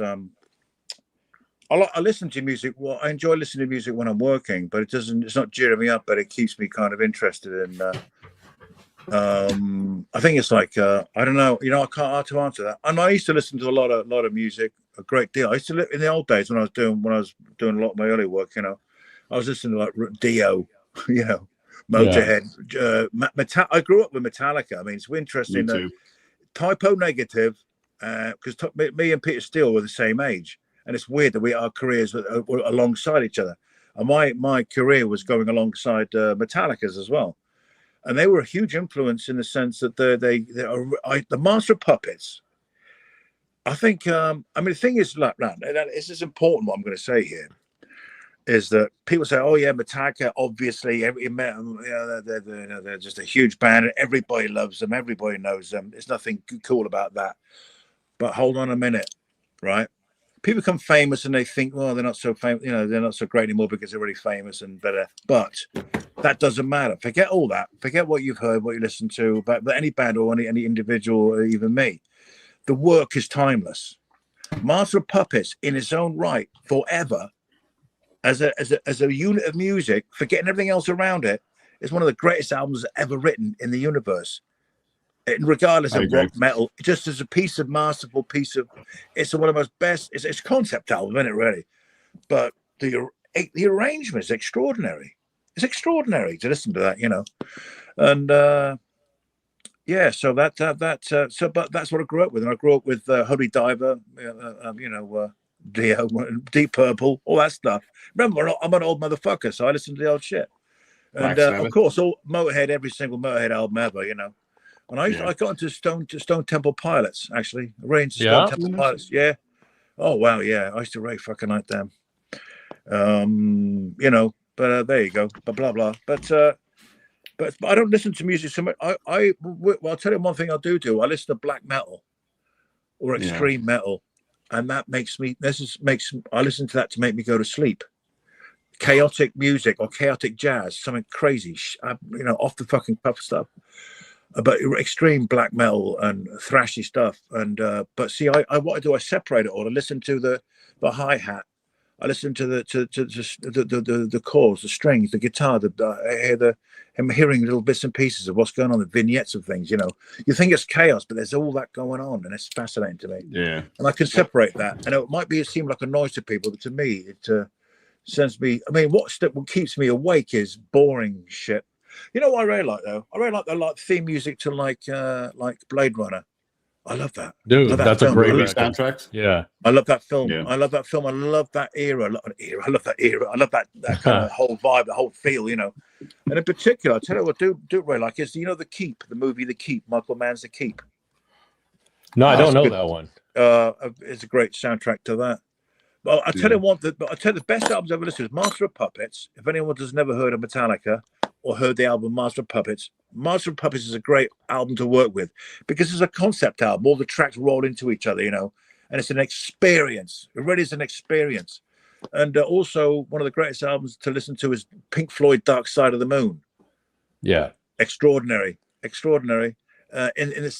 they were so young, but they were talking about life and time and running out of time and not fucking around, and before you know it, so much time's gone by you and you've done nothing. It's a real lesson, and I should be listened to. And it's just extraordinary album, very progressive for its time as well, very innovative. And one of the best albums of all that I listen to more than anything is Hawkwind, Warrior on the Edge of Time. Warrior on the Edge of Time. Hawkwind. That is an extraordinary album. Lemmy. That's Lemmy's band that he was in before Motorhead, Right. So that's a great album, that is. But I like what I like, That's cool. Do you work in silence at all? I love punk. A friend of mine, she ran to fucking hardcore punk, man, really fucking proper shit, And I always enjoy what she plays. She sends me, It's fucking great. Anyway. Do you work in silence sometimes? Do you feel like that helps, or do you always have music going on? You always have something going on? If I'm in silence, it's only because it happened to be that way, and I realize I've been in silence. Sometimes I listen to the radio, but sometimes people start to waffle and go on, I guess, and it gets me annoyed. So adverts fuck me off, make me enrage me. If I'm sitting there going, "Hey, what do you want to buy? Hey, it's on the batteries." Do you work to music? You limp a lot if you got a car crash. I'm always doing an American accent, but it's English here, isn't it? So that gets on my tits and it makes me so angry, especially when I'm trying to paint something and I don't want to mess it up. I have to listen to this whole fucking advert if I listen to the 20th time. Sometimes I'll just suffer because I'm too lazy to stand up and go and change, fucking switch it up. So anyway, what am I on about? Yeah, so some of the radio. I like classical. I can get lost in classical. I can. Yeah. Or someone who's, I like to listen to people talking about this and that and the other. La-di-da. Sometimes I really like listening to them. I like listening to a lot of YouTube these days as well. I watch YouTube. I watch a lot of politics, the whole range of politics. And I love aircraft, the history of aircraft, motorcycles, how things are made. Have you seen someone make a fucking violin? It's extraordinary how they make that violin. You see them all carving the little bits and pieces. I dig that kind of stuff too. I love it. Yeah, it's I can watch and focus on my own shit at the same time, you know. But it's hard to get me to the drawing board though. I have to be catapulted onto it. Yeah. No, I mean, once I'm on there, I'm happy, but I just fight. I fight it sometimes. Do you have a routine? Do you get up in the morning and start drawing? Do you just, is it just chaos and random? No, I wake up and then I go, fuck it, go back to sleep. And then and I'll put TV on. I watch TV straight away. I generally, I'm working through the night and I always have TV on. I never really sleep. I just find myself that I'd fallen asleep. You know what I mean? Yeah. I eat when I'm hungry and I sleep when I sleep. Now, I don't want to do this thing where everyone goes to bed at 10 o'clock and then they go to bed and for 8 hours they don't exist. Yeah. I'm going to miss something. I don't want to miss anything. I want to learn things. I'm going through, reading books or looking at stuff or drawing or working, you know, and until I exhaust myself. But I don't know I'm exhausting myself until I sort of fall over in the road. Huh. I roll in the ditch and lie under a ditch under a hedge. No, I don't do that. No, I find myself suddenly tired and then I'll sleep. But I usually find myself, the thing is my timeline's weird because I do shows in Europe and I do shows in, actually that question you asked earlier on about what do you do, what are you currently doing? But very early on, I'm doing a lot of shows, Eric. A lot of shows. Right. So that seems to be something I'm really enjoying now. And I think with the advent of Lobo coming out, I'm doing a lot of. I've been invited to a lot of shows because now I'm the shit. That's right.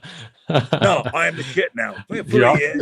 Hey, but when the fruit's on the tree, when the harvest is there, reap it and don't stop till you got all of it. You know, and then you take can advantage relax again.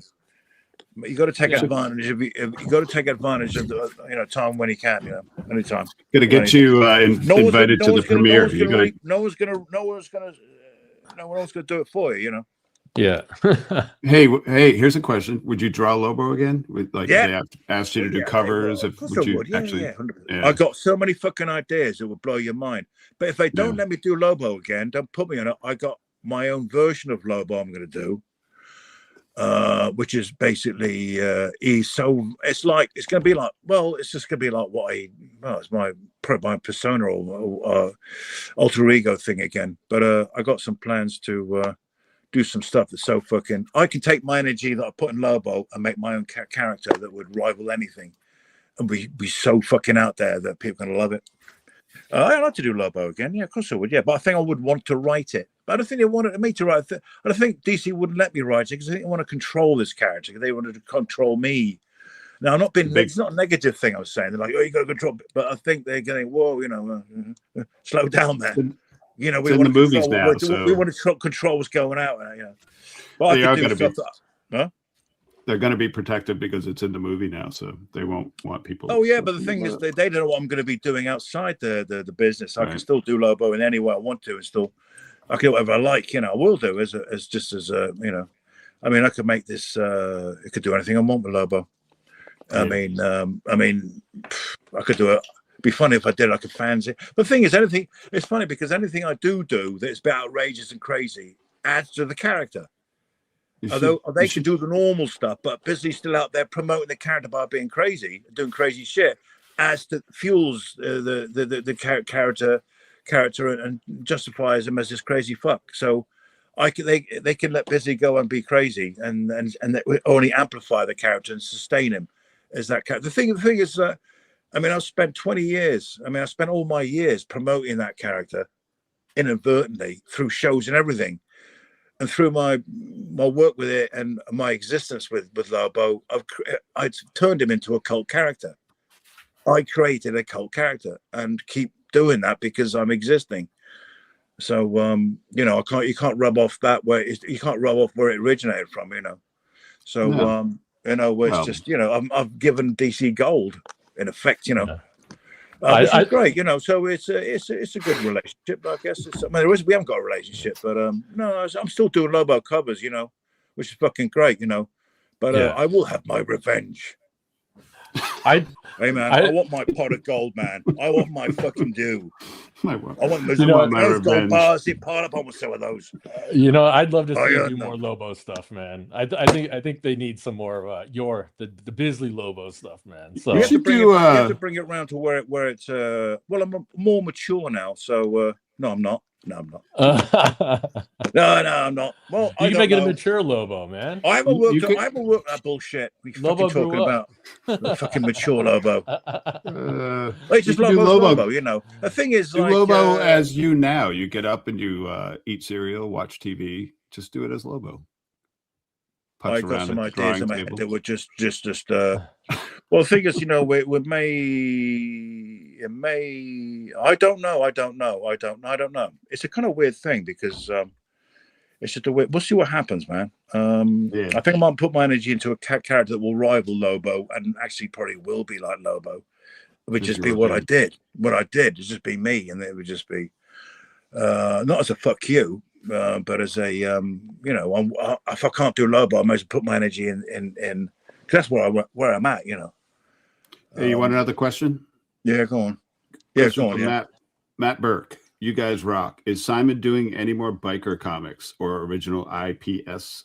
What's IPS? And is he gonna start streaming and making more Biz TV? Did you do something called Biz TV? I think I don't remember that. I think Bisley was bits and pieces of whatever was around. Well, I mean, like I said, I'm going to do something official. Like I said, I've got to do this. I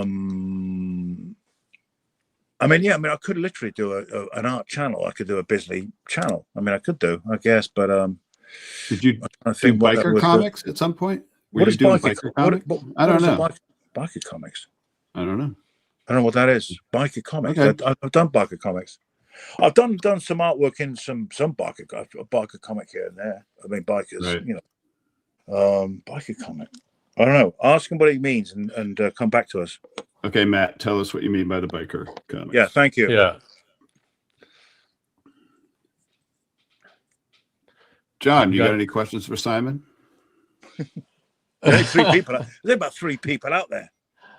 Oh, we got quite a few people out there. Yes. Really? And we have some sketches. Crazy bastards. Yeah, some people we're going to have some sketches coming through in a little bit, too. Yeah. That's from the Turin Shroud. Dude, you have so many rings, man. Yeah, one of my very best friends bought me this. I treasure it. Beautiful, isn't it? Dude, it's Mexican. A Mexican. It's made in Mexico. It's got Mexico stamped in it. Yeah, it's pretty cool. Dude, no joke. I have like a documentary queued up on my YouTube right now for work that's about the Shroud of Turin.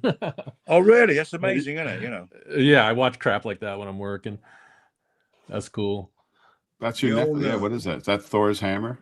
It's Mjolnir. Yeah, Mjolnir. Yeah. I call it Thor's hammer.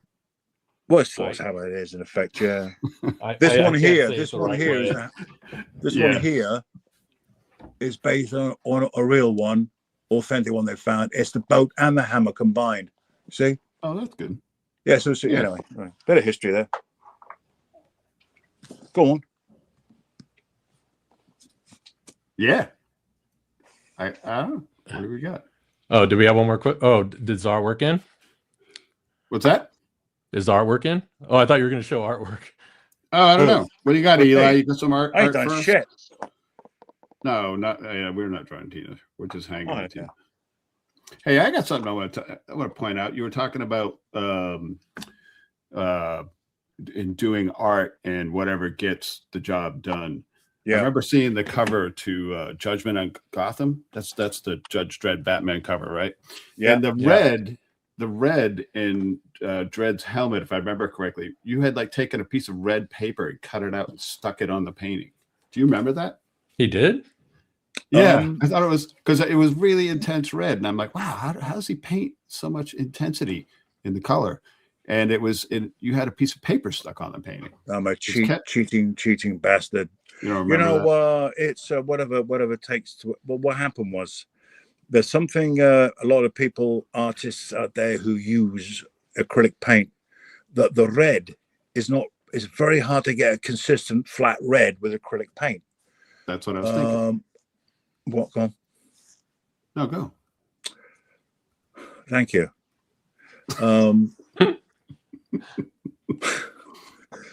Eric and me were always like this. We've always been like this, haven't we? You know, we're like, we're like brothers. We're like brothers who just sort of like, you know, we just get along kind of thing. But or maybe it was one of the pages because I'm trying to look at the cover now. Okay, sorry. Anyway, whatever. So what we can do the sketches now if you want. Can I just ask this question, if you don't mind? Yeah. Yeah. What it was with the red paint is it was very lumpy and it's just too lumpy and too organic on the. I wanted a sheen, a nice sheen, and I couldn't get it with the red because the red wouldn't go down flat. It was a bit transparent in places. So what I did, I thought to solve this is to get some red paper. I cut that out and just slapped it on, be a flat red then. Right. That's why I did it. Yeah. No, I dig it, man. All right, we got sketches. Eli's going to toss some sketches up. Yeah, man. We'll look at what people have been drawing while they listen to us. Listen to us. What is that? Is that I think that's a Biz by Jim Dixon. That's a. Oh, is it? Cool. Yeah, man. I've had some pies.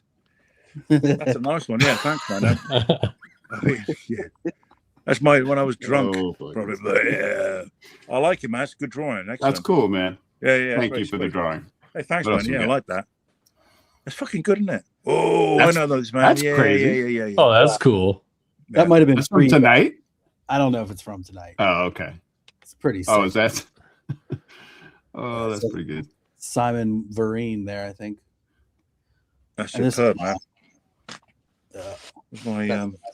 There you are. Half dark side. So I look like, I look like I'm on. Look at the finger. Look, I see the finger at the bottom. Let's see that. The middle finger, just creeping in there. That's very much like what I look like at the moment. Is he just drawn me? No fucking way. He's drawn that whilst we're saying. He's got the Detroit Harley Davidson shot. Yeah, fucking great. Yeah, nice one. Black under the eyes. Wow, I look like shit. Good drawing, man. Well, he's not trying to make me look. He's not trying to make me look cool. He's just draw me as I am. Sad old bastard. Do you remember drawing me? Maybe. Oh, I remember. Yeah, you didn't like me, but yeah, you weren't happy about that, were you? No, I love it now. I was trying to find it. I could not find it. I think I've got it somewhere. I think I got it. Yeah. Oh, you have it somewhere? Yeah. Yeah. Got a few more coming in. Give me a sec.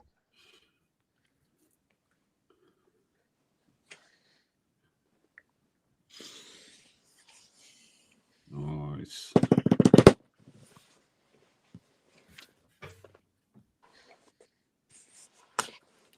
So what else? Let's John. Do you still live in Northampton, Massachusetts? Oh, me? Yeah, I'm in East Hampton now, but same basic area. Yeah. Oh yeah, so I really enjoy it out there. It was a nice spot. It's very good. Yeah, you have to come visit me. Has Kevin still got his place up there? We'll tattoo you. No, he's not out here much at all. Yeah. Oh, okay. You saw him in Luca. Yeah. Oh, not Luca. Umbria. Yeah. Umbria, from Poland. Nice. Yeah, go on. No. Well, are you? Oh, I feel like I've been asking all the questions. I want John to ask you some questions. John. Warshack. I just killed my audio for a second. Oh, fuck me. Me. Got some more. Nice. Oh, gosh. Look at that, eh? That's funny. Cool. Oh, wow. Is that Death Theater? That's great. Yeah, the biz in the house. Yeah, digging that. Oh, that's nice. Yeah. Can't get Death Theater, man. Yeah, we got a lot of drawings. This is good. That's cool. This is good, isn't it? I like that people draw when they listen to us. Is this what they're doing is this what they're doing as we listen to us? That's amazing. Yeah. That's so cool, man. That's awesome, man. Oh, shit. Yeah. He's got spot on. That's spot on. Oh, yes. Yeah, that's good. Oh, I like that one. I like both of those. Oh, no shit. Look at that. Look at that one. I love the colors on that other one. Oh, that's amazing. Yeah. Oh, sweet. Look at Eric in the background, too. What is it? Eric in the background. Yeah. Or is that Hatfield from Metallica?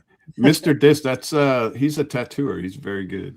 What's that? Let me see that. See the squiggly paint again? Let me see that. It looks like he did the squiggle. One before that. The other one. Yeah. Yeah, I like that. That's nice, isn't it? See what I mean? Isn't that gorgeous? Look at the colors, the shape, the form. They're beautiful. Yeah, I love it. I do like that a lot. Imagine that 40 by 50. And just stand there looking at that. Incredible. Yeah, I like that. What's the next one? That weird one with the brain. Where's the brain? Yeah. What the fuck's going on with the brain? Oh, look at that. That's fucking weird, isn't it? Yeah.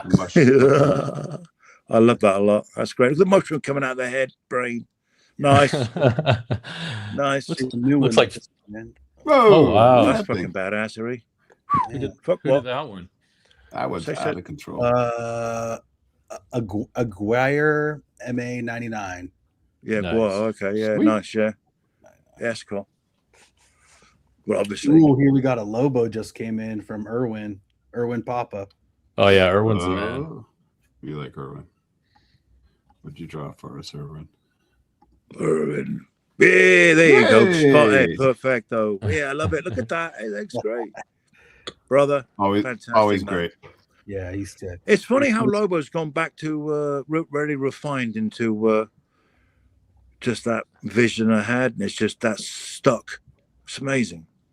Yeah, man. Fuck yeah. Nice job, man. The boots and everything. Yeah, beautiful. Yeah, good job. Next. Well, that's That's nice. cool. That's Yeah. pretty cool. I love that. Yeah. See that? The hands. Man, that's pretty good. So what I like about it is, yeah, especially as the other drawings around that, just make it one piece in a sense. They all Sounds like work a together, sketchbook. you know. Yeah. That's good work, man. That's great, of course. Yeah, That's good. that's cool. That's my buddy Ryan. Nice, Ryan. Sweet. Nice. Yeah. All right. Hey, do you keep a sketchbook, or do you over that? No, Do you ever- I don't do you- have any It's sketchbooks. not your no. thing. What I You do what? is, interesting enough, it's not Matt. What's my thing is that if I don't get it down, don't get it down. I'll only do a sketch for some covers, prelims to show an editor. That's the only thing I do. Really, don't sit and I never sit and sketch for You don't myself. sit and just doodle in a sketchbook. I'll doodle cars and motorbikes and shapes and like that because I'm interested in that. Right. No. I mean, I've got art books. I've got books, and all they'll have through them is a line or a squiggle, and an expression. It's an emotion, just brief. But that's it. Right. That's the idea, you know. What's this? Oh, that's nice, isn't it? Yeah. So I love a book. That's like How do you enlarge that? How do I make that bigger? I got you. It's like a underground Lobo. Yeah, do you know what? I like Underground comic feel to it. bloody it's marvelous, isn't it? Look at the veins in the arms. It's fucking Yeah. mad, isn't it? I love underground stuff, man. I mean, because kind of Lobo was an underground character. I mean, he's underground. You know, we turned him to an underground thing. What was your Yeah. underground? What comics like underground artists? I know you like Corbin. Oh Were you yeah, into, yeah. like, Was he the underground? Greg No, I don't think Irons. Yeah, he came from the underground. He came from a late stage underground. yeah. Oh, I don't know. I mean, a lot of the underground stuff because people don't give a fuck. You know, they just do what they want to do, Right. and they do really obscure, weird shit. And Right. you know, and I like that. They're not trying to. Like one guy, just a guy I met out in Athens, Greece, and it's great work, and it's just so weird to look at. And he just does. I think his father said that he's got to draw like proper anatomy and do superheroes, and that's the way to do it. He doesn't want to. He just says, "I want to do my own fucking stories and my own art and the way I want to do it, and what appeals to me." You know, I respect that a lot. You know, a nice piece, man. Reminds me a bit of Herb Trimp. Don't know why. You know, remember Herb Trimp? Oh yeah. Yeah, a little bit. Did I a can lot see of Hulk that. stuff. Yeah. Yeah, the Hulk stuff. Yeah. What do you think of Jim Steranko? I loved it. Amazing, isn't it? I Anybody love wants to look at In here for you to see. He was the previous guest. The question. Oh, yeah, that's Mitch. Mitch. Yeah. You got to check out Mitch Cody's stuff. You would love it. He's just Isn't all it? bikes. Isn't that gorgeous? Isn't it? I'll send you some stuff. Yeah. So he works for biker magazines, or what does he do? What is he? Was he just his own He work? kind of himself? does his own stuff. He Yeah. just draws a lot of choppers. He has like a comic he's working. He was on the show a few months back, and I'd love to see more of his work. Yeah, because he's really Yeah. got that down. You know. Dude, He Mitch really is did. great. Mitch is great. Yeah, of He's course. He fantastic. understands. He Yeah. understands it. He understands it. You know, he gets it. oh yeah, definitely. Beautiful. Yeah. Yeah, it's very, very good stuff. You should check it out. I'll send you some stuff of his. But Who's that? yeah, Steranko. You talking about Steranko Yeah. Yeah. earlier? Yeah, I recommend That's anybody listening to this to look at Jim Steranko's Sergeant Fury. Right. And it's just all, his cosmic shit, because he was way the fuck out there, He was using really interesting techniques of graphics and photography, clips of magazines and everything. And in the same way we were talking about Sienkiewicz, he was like, taking comics and doing something completely different with it. He was still kind of reeled in because Sienkiewicz really took it outside, but Steranko definitely did things that nobody else was doing. When comics all look the same. I don't think anyone was doing that, were they? Well, he's a bit like Jack Kirby, but was more kind of I don't know, maybe a younger, more progressive in the sense of the music, and maybe I don't know I'd love to know what Steranko was listening to, when he was doing that, where he was at, Do you know what I mean? I was gonna say, did Steranko come from the underground? Is that I don't know? That's what I mean. I think he came from like advertising art. That's what I always thought. But I guess I don't really know a lot about his history. But no, that's what I mean. I don't know. He's full of energy, man. Yeah.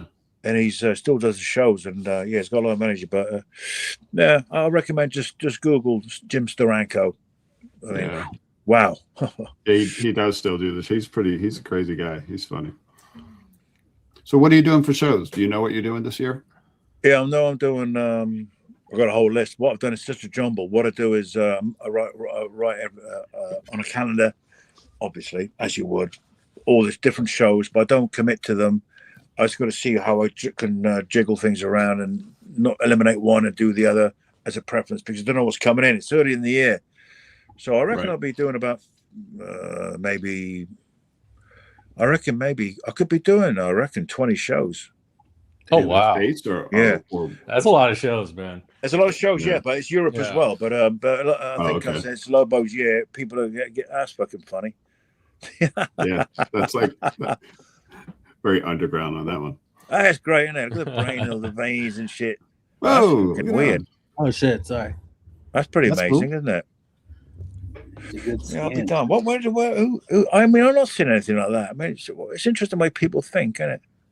Yeah, that's what I like about when people submit drawings. We're getting a lot of drawings, so you definitely got people drawing for us tonight. Yeah, but I mean, look at the start. This the idea. Who decided? Yeah, I like that. Really playing around with the paint, messing with it, and that. Very vibrant, isn't it? Too while watching y'all. Yeah. Oh, I like that. See you next one. Well, that's beautiful. That's cool. Beautiful. I like that one. Yeah, it's good, isn't it? Yeah, it's very cool. Yeah, nice one. Ballpoint pen. Hey, nice one. Logo. Fucking spikes. Was that a head? Like Ultron head or something. Yeah. It's so violent. What the fuck? That's all a bit. Yeah, nice. Yeah. You see that one? Oh, that's fucking nice. Wow. That's cool. Pardon my French. That's a weird, strange thing, isn't it? Look how strange that is. How strange is that? That's very strange. That's what I like, this kind of stuff, Look at that. I wonder if there's any real meaning in it, or just you've got to figure it out yourself, But yeah, heavy, man. Oh wow! Hey, there you go. It's nice. It's nice. Catwoman. That is nice. That is very nice. Oh, nice, cool. Yeah, I like that. Yeah. It looks like they went into painting. Is the airbrush? Is that airbrush? Like spray paint. Let's see. Oh, I see. Yeah. That's beginnings of. I expect that's going to structure that. Yeah, there you go. That's a technique. Hey? Yeah, he didn't give me any. It's from Michael, but he didn't give me any. Tell me. Okay, well, he'll probably start painting that. I think he's sprayed over it, so he can start laying paint on it. I think he used spray. Oh, you're that guy. Oh, okay, the chopper guy. Yeah. Yeah, nice. Well, see, I'd like to see how that progresses. All right, cool. That's all for now. Cool. That's all. Coming up. We got about 5 more minutes. Anything you want to promote? Time has gone by. I know, right? It goes by really fast. So what do you got? I mean, we've talked about a lot of stuff, but do you want to say anything you got coming up? You want to? No, I mean, I got, like I said, I got plenty of shows going on. Like I said, it's Lobo's year, so let's wish DC Comics and Jason Momoa especially good luck with the movie, and support him on it, because we need some good shit going on, Right. And so support the movie. That's what I'm saying. Support DC. Yeah, support comics, man. You know, and one thing I want to know, why do people like Marvel? Or do you like Marvel or do you like DC? Well, what does that mean? I never understood that. Where loyalty would lie between one or the other, you know. The comics are just fucking comics, aren't they? Look who we got here. Yeah, hey Simon, this is Scotty. He really wanted to just say hi. So for 5, we got 5 I hope minutes. I hope you don't mind. No, of course not. No. We'll hang out. Yes. Hey man, where have you been? What's up, brother? Where have you been? I'm in Kansas City right now. Oh, nice. It's snowing like crazy here. Oh, is it really? Yeah, literally. Is it really bad? Is it really heavily or just? It's not too bad. I'm originally from Chicago, so it's way worse there. So here's fine. But my guys Eric and Jonathan had you on, and I was like, what? You know, like my brain has been in Lobo now for about 9 months because I'm launching the first ongoing series that Lobo's had in years and years. Yeah. And while me and Jorge Corona is my artist, and which is weird because Jonathan knows and Eric knows that I'm an interior artist. So at some point in my career, I became a writer somehow. I don't really know how, but I'm the Lobo guy now. And when I saw they had you guys when you on, I was like, oh my god, I'm freaking out. I'm nerding out a little bit. Yeah, it's fun, man. It's it's good that I like to see. You know, I don't know. I mean, it's going to be a crazy year for Lobo. It's great, and it's good for everybody. You know, we need something fresh. The thing is about Lobo is that what I like about him in particular is that you can't define him, and I hope the way I kind of portrayed him and saw him was he just lives in fucking space. He lives anywhere he wants to, and he comes down to earth and does whatever he fucking wants and fucks up again. No agenda, no politics, nothing. Just exists for a crack, you know. And I think the only thing that keeps his kind of mind going and is just to do a hit or something or whatever, you know. But so he's not defined. And I think it's interesting. I've always thought the idea that when they get someone like he's on Earth and they go, Lobo, you got to be nice, but people for humanity and you know, because you got to be kind. You don't give a fuck. Yeah, because bro. people on this planet don't give a fuck. You know, so I mean, why would he bother about it? He said, go fuck yourself and go on another planet. He's got the entire universe to do what he wants to, you know. So why is he You literally just described one of my replies to an email where somebody said, we'd like to hear your plan for the 6-issue arc. And I was like, Lobo doesn't have 6-issue arcs. Oh, no, Lobo exists issue to issue, bro. Like, you know what, man? Thank you. Yeah.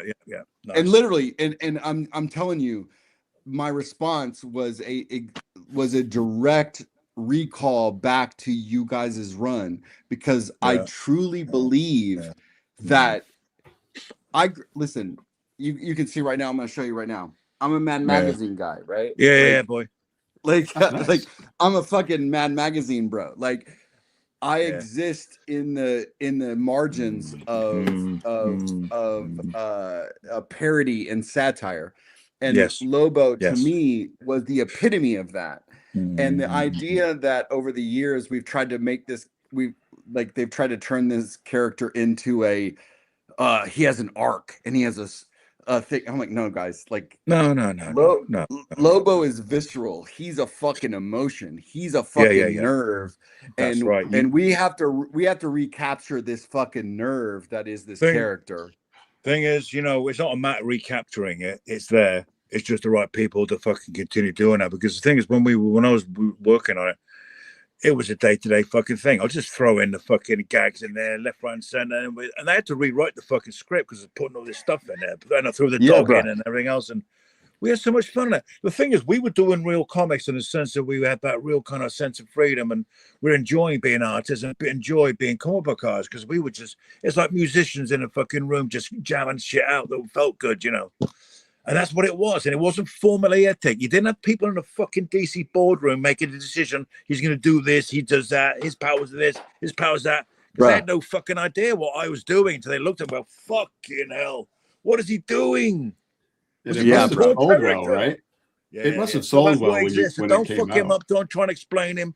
Don't categorize him as anything in particular. I mean, he just fucks everything anyway.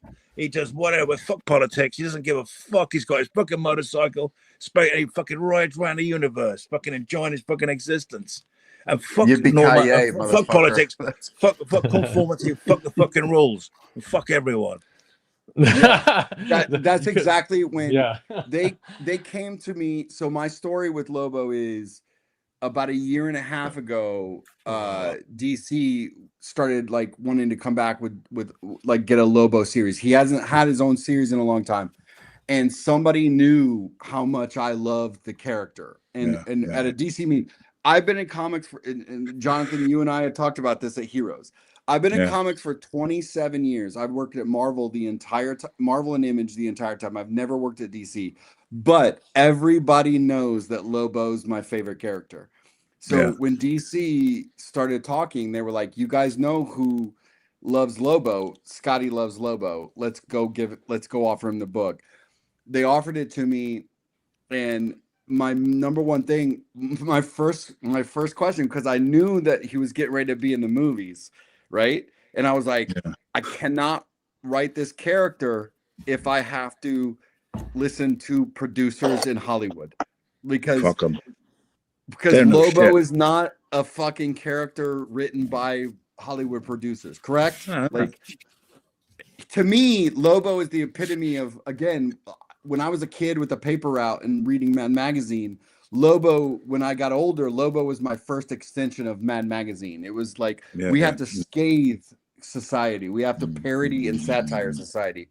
So when they came to me, I was like, I can only do this if you guys really let me do Lobo again. I cannot do this thing where we got to give him, where we have to like plug him into this and this and this. And then of course, and I got to bring my guy Jorge along with me because he's a fucking genius. And then Jorge was like, well, we have to fucking pay tribute to Simon, right? And I was like, oh, we cannot not do that, right? So anyway, when I saw my guy Eric and Jonathan having you on tonight, I literally logged on. I was like, oh my God, bro, I gotta nerd out just a little bit. And I just gotta tell you, man, you're such a hero to me, and every minute that I'm writing these scripts and that we're putting these books together, it is a true tribute to what I hope is what you always felt is the heart of the character. Thanks, man. I appreciate that. Well, you're going to keep the character alive, you know. And also, you got to put your hand to Jason Momoa because he loves the character, and that's what I think put him on the screen was his persistence. I think and convincing him that you should want to be doing this, and I think it turned it around, you know. And I think, and you know, that is going to translate, you know. So basically, Jason Momoa is playing me, in effect. He's playing my alter ego. You know? I love it, dude. I gotta tell you, and DC will be thanking me for the pot of gold I presented to them. Yeah, you two got it. And you, man, that's fucking great. And I'll enjoy this book. I will see you on the road, anyways. Oh, we're gonna see I'll see you on the circuit. And we'll get fucked up on coffee and sparkling water. There you go. I feel you, brother. Listen, Simon mode. What a great podcast, man. Love it. Simon, I'm a huge fan. Jonathan, Eric, I'm going to go ahead and bounce out and let you guys finish up your show. Thank you guys so much for letting me bum rush your situation and let me fanboy out a little bit. Doors, man. Jonathan, you know I love you. Eric, cool. I've been a silent fan of yours for longer than you probably know. I've been looking at your shit for fucking years. Thanks, man. So, like, you two, all three of you are illustrators at a fucking like godlike level to me. So I know. Cool. I know we are. Here we're magnificent. Magnificent. Okay. And everybody out there is magnificent. And thanks for fucking joining in. We had fun. We'll do more. I want to be paid this time, Eric. Cool. You want to what? I want to be fucking paid. You want to be paid this time? Something. Oh, okay. Yeah, I'll take you to dinner when I see you. Okay. That'd be great. Yeah. Hey, are you doing C2E2, Scotty? Do you do that show? No, honestly, it's the same weekend as the Planet Comic Con here in Kansas City, my hometown show. So I gotta miss it this year. We can't be bothered. But you know what? Where else? I'm a big fan, but he can't come to the same show as me. I'm joking. Well, Listen, Simon's at lots of Cool. shows this year. We'll overlap. Yeah. and- Oh no, we'll see. Yeah. We'll see all of you about, man. It'd be good, you know. It'd be I'm good. Yeah. all right. Cool. Thanks for so much, joining, Scotty. I Yeah. love you guys. Thank you so much, brother. Peace, man. All See you right, later, man. bro. Thank you for the good All right. words. All right. No, thank you. Hey, that was Cool. nice. That was Yeah. cool. That wasn't that nice. A bit of praise. Old Lobo, new Lobo. That's good. Cool. Well, right on, man. All right, man. Did you have fun? I had a lot of fun. I'm surprised that I wasn't looking forward to it, and I didn't want to do it. And I was thinking, if I just fall asleep and wake up, it'll all go away. I didn't think you were gonna do not it. to do it. Like, Jesus, oh no, the fucking Wi-Fi's bad. Wasn't working anymore. Hey, You stressed me out all week I long. appreciate the honesty, man. That's cool. I respect that. frozen? Yeah, cool. Oh, no, Yeah, you he's got to not. be. Yeah, I mean, Cool. he's supposed to be all beyond. No, but it was much better than I expected, and it wasn't Right painful on. at all. And Awesome. I never realized how much I can fucking talk, and I apologize for interrupting you all the time, but I'll do it again. Nah, the show's All right, about sorry. you. The show's about you. You're supposed to be talking, man. We're not supposed to Yeah. be saying that much. So I appreciate it, Okay. man. You've given a lot of like actually very valuable information on this show. And I think it's going to help a bunch of people out, like a bunch of I think so, upcoming too, man. and professional artists who are watching the show. It was We'll all do it good again. box We'll office do it. wise. We'll do it again. I mean, the thing is, We'll we do got it a again. lifetime, and if you want to nail in on something, if you want to nail on something more specific, we can talk about. That'd be fine. Oh, love Be cool to, to man. get you to draw. You should set up and draw. Oh, okay. I promise. Yeah. Hey. Yeah, Next yeah. time you have to No. draw. I promise. Let me finish. Yeah. Next time, I Oh. promise you, I'll do a draw. I'll draw. Yeah, I'd love to. Okay. Yeah, all that'd right. be great. Yeah, and I talk through it. Because I love to talk about it. Cool. Yeah. And before we go, one more time, what's your next show that people can catch? My you next at? show is going to be LFCC in London, Right on. the end of February, and Cool. actually, I'm doing something in London at a gallery, which I'm going to announce a meet and greet in London, February. I don't know, February, and then March is going to be MegaCon Chicago. it's going to be Florida, MegaCon Florida, and then C2E2 end of March, and and plenty more after that. I just accepted Granite City. Oh, you did? Yeah, shit. terrific. Yeah, I'll be there. I'm Granite doing State? Terrificon. Oh, yeah, that's right next. Oh, when you do Terrificon, you come out and I'll tattoo you. Okay, Dragon Con. Yeah. I'll be there. There's some show Sicily. There's some show. I love Italy. So we'll see how it goes. But there's plenty on there. But anyway, I want to thank you, thanks everybody for watching this, and thanks for the art. It was great looking at the art, Right. and you two guys for having the patience to have me on your crummy podcast It's a pleasure, man. for five people. I'm ignoring Awesome. the crummy part. Thank you so much, man. I appreciate it. No, I had a lot of fun. And thanks, man. I appreciate it. I'll be back You're on not- again. This is great. We'll see. We'll see about that. And thanks for your patience, man. All right. No problem.